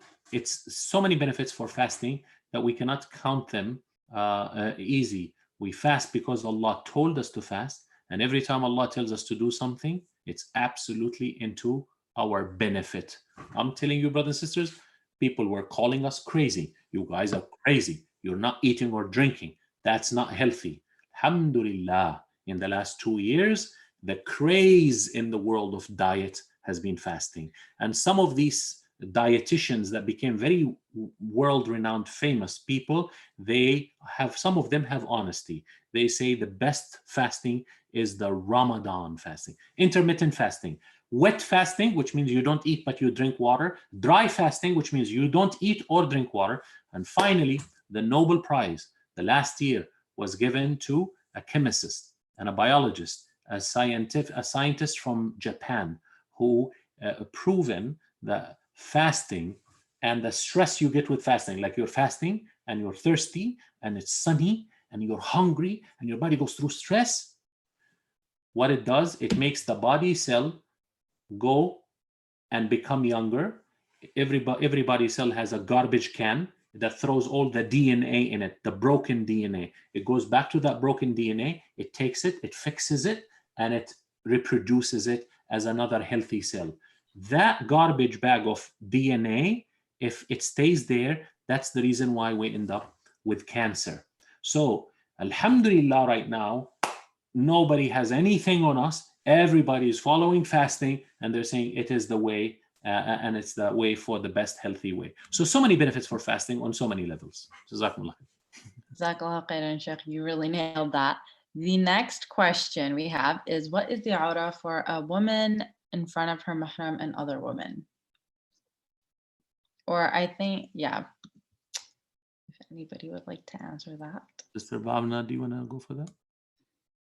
I don't know in front of other women. It is from navel to knee. So so anything below the navel and above the knee is aura in front of women. And one of the which seems strange, some people may think, why isn't it the whole sort of like upper body? But it's a rahmah from Allah subhanahu wa ta'ala, because sometimes women need to nurse like in front of other women, for example. So then there's no fear that you're doing something that displeases Allah subhanahu wa ta'ala. So that's the aura in front of women. In front of mahram, I'm not sure.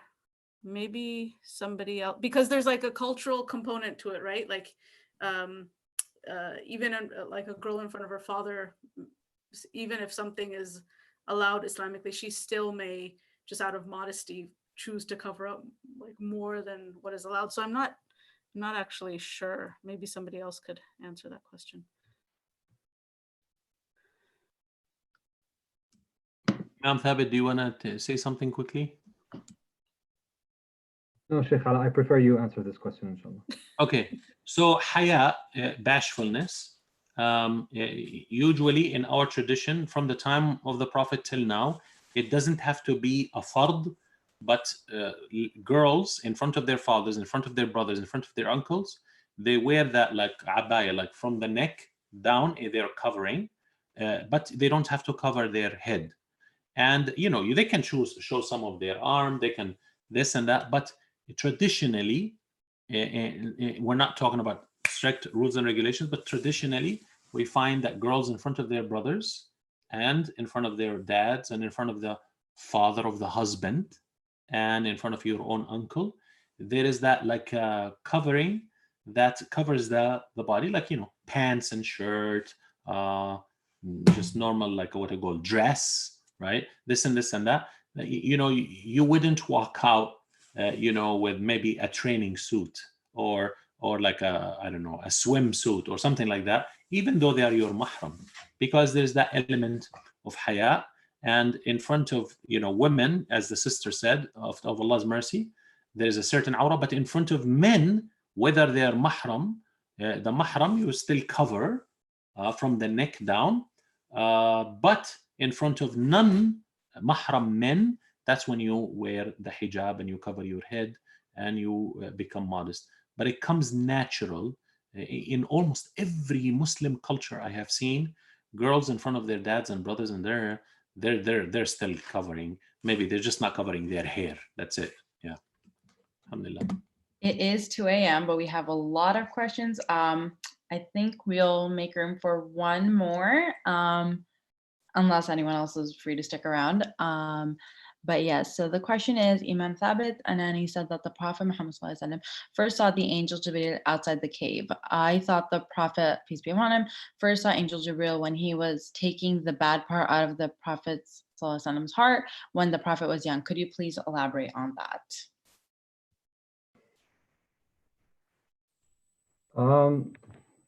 So yes, this story happened when Prophet Muhammad was a young kid, about between 2 to 4 years old, which angel Jibreel came and took him and opened his chest. And we know this is usually narrated in the tafsir of Surah Al-Sharh, Alam nashrah laka sadrak.